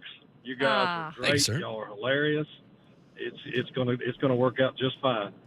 Thanks, Daryl. Ramon knows I'm a VFL. We've talked some in the past. Go Vols. Yeah. So go Vols. Go Vols, Titans Daryl. are going to take down Washington. It's going to be a good week. And Vols are taking down LSU. So it's going to be a good sports week. And you guys are doing a great job. Keep it up. Thank you, sir. I appreciate it. Love it. That was I'm awesome. a VA. Checks in the I'm one of mail. those that thinks the Vols are all right. So, Jonathan Schaefer, how pleased are you to have someone else that can talk the two Vol fans in the room off the ledge a little bit? It's pretty great. I think Kayla kick us off the ledge. And I've talked ourselves down a little bit too. I'll give myself a tiny bit of credit. Just a tiny bit. Well, let me say this real Just a quick. sprinkle of credit. Had to win the Florida game. Yeah. For so many reasons. Sure. Yeah. I think you're going to win the LSU game. But even if you don't, it's okay. Yeah. But you win LSU, now you've got a chance Yeah. for the season to be special. Oh, God. Yeah. And that is a casual Vols fan that's saying that. Did he just say, oh, God? I know. I don't know how to handle What all was this that? stuff. Will wants nice things, okay? But it's hard for him to accept those too, okay? I guess. Like, I had to tell him hey, be cool. Like when Savage is in there, like, Will, we can enjoy this. I know social I'm media enjoying hates it. us Vols fans. I know this, okay? But we're the ones who knock. Whoa. There's a reason. There's more than a few. I thought all of that there's was good reason. included. Fair I enough. thought all of that was included, Shafe. But we better enjoy this. It's We're going to okay. enjoy our trip to Baton Rouge this weekend. Shut up. Why are you rubbing that in How's everyone's bragging face? camp going? Kevin, see, I should Join never gave y'all 104.5 The Kevin's Zone this contact. Saturday morning from Walk-Ons. that's what you get. I That's what turned you on the get. play-by-play voice there. From Walk-Ons, a walking distance away Meow. from Tiger Stadium Meow. on Saturday morning, 8 a.m., me and Ron Slay. We are going to be improper joined English. by Tennessee Chancellor Dondi Plowman. He's going to stop by. Really? Yeah. Big time. Going to have her live walking distance away from Tiger Stadium. Slay gonna help you find a girlfriend? Wow. Kayla, that's what you're here for. What are you talking about? I got Venmo, Will. I got Venmo. Oh, Lord. Cash app. Pay for it. Lord. Yeah. Slay was like, Down deposit. I'm picking up Slay from the airport at like 11:30 or like Yeah, you midnight. are. Oh, boy. I know. Like I get there around 7, and then I'm 7 picking at him night. up. Look, we all Okay. know you're going to be Just the DD for 2 days. We all Straight know up. that. True. Well, yeah, I know. You better have a cold one in hand when you pick them Straight up. to the crawfish boil. Exactly. Let's go to Heather in Columbus. Gets the final word of the phone lines today. What's going on, Heather? What's up, Heather? Heather. Good morning to everybody on this studio. Yes. What's going on today? What's up, Heather? Hey, Kayla, how you doing? I'm doing good. I'm so glad you all called in. Oh, yes. I want to say that welcome aboard on the new sports cast. The new name will be WKR 104.5 The Zone. And also, I want to say that for this coming Sunday's game, I will say this, though. I have the faith in the Tennessee Titans. I believe in the Tennessee Titans. I believe they're going to beat Washington Commodores and knock down a former Colts quarterback. Woo! And also take off their horseshoes and throw it into the sea. Let's go. Because the Titans going to be 3-2 and not 2-3. Because the Titans are moving forward to Derrick Henry, run the 99 yards. Let's go Titans. Let's go all the way. And then, like y'all said about the bye week, listen up, Titans football fans. The Titans need to watch the movie called Remember the Titans, The Long Shots. Because, let me tell y'all this. Remember the Titans, they were undefeated. They won all the way to the champion. They won their championship. And then the Long Shots, and then Ice Cube was their coach. Yeah. What's the movie called? The Long Shots? Love it. I love it. Heather, we are kind of out of time here. we are up against it a little bit, but thank you, Heather. I'll the Church of Heather. The Church of Heather is now seating. And that's your pilot episode. Doors of the church are open. Yep. That was fun. Yeah. Want to do it again tomorrow? Let's go. 3 at 6 a.m.? I'll Schaefer's wishy-washy, but hopefully what are you talking management's about? okay. I'll be here. Trying to play I'll be here. I'll be here. Nah, I can't wait to be here. We finish off the show with Inky Johnson, a little bit of midweek motivation. It feels a little bit like it's a good Monday for us because it's a new beginning with Kayla joining the show today. But it is the middle of your work week. And Inky Johnson sends us on the way out on the Wednesday edition. We're back at it again, 6 a.m. tomorrow morning. Here's Inky. Everybody on the face of this planet wants something. From California to Boston to New York to Atlanta to Florida. You can go to somebody and say, hey, man, what do you want? Man, I want this. I want a house for my family. I want this much money in the bank. I want a cushion in my... Everybody wants something. It's like that quote that says, everybody wants to win, but everybody doesn't have the will to prepare to win. Everybody wants the victory, right? Everybody wants it, right? But he didn't realize the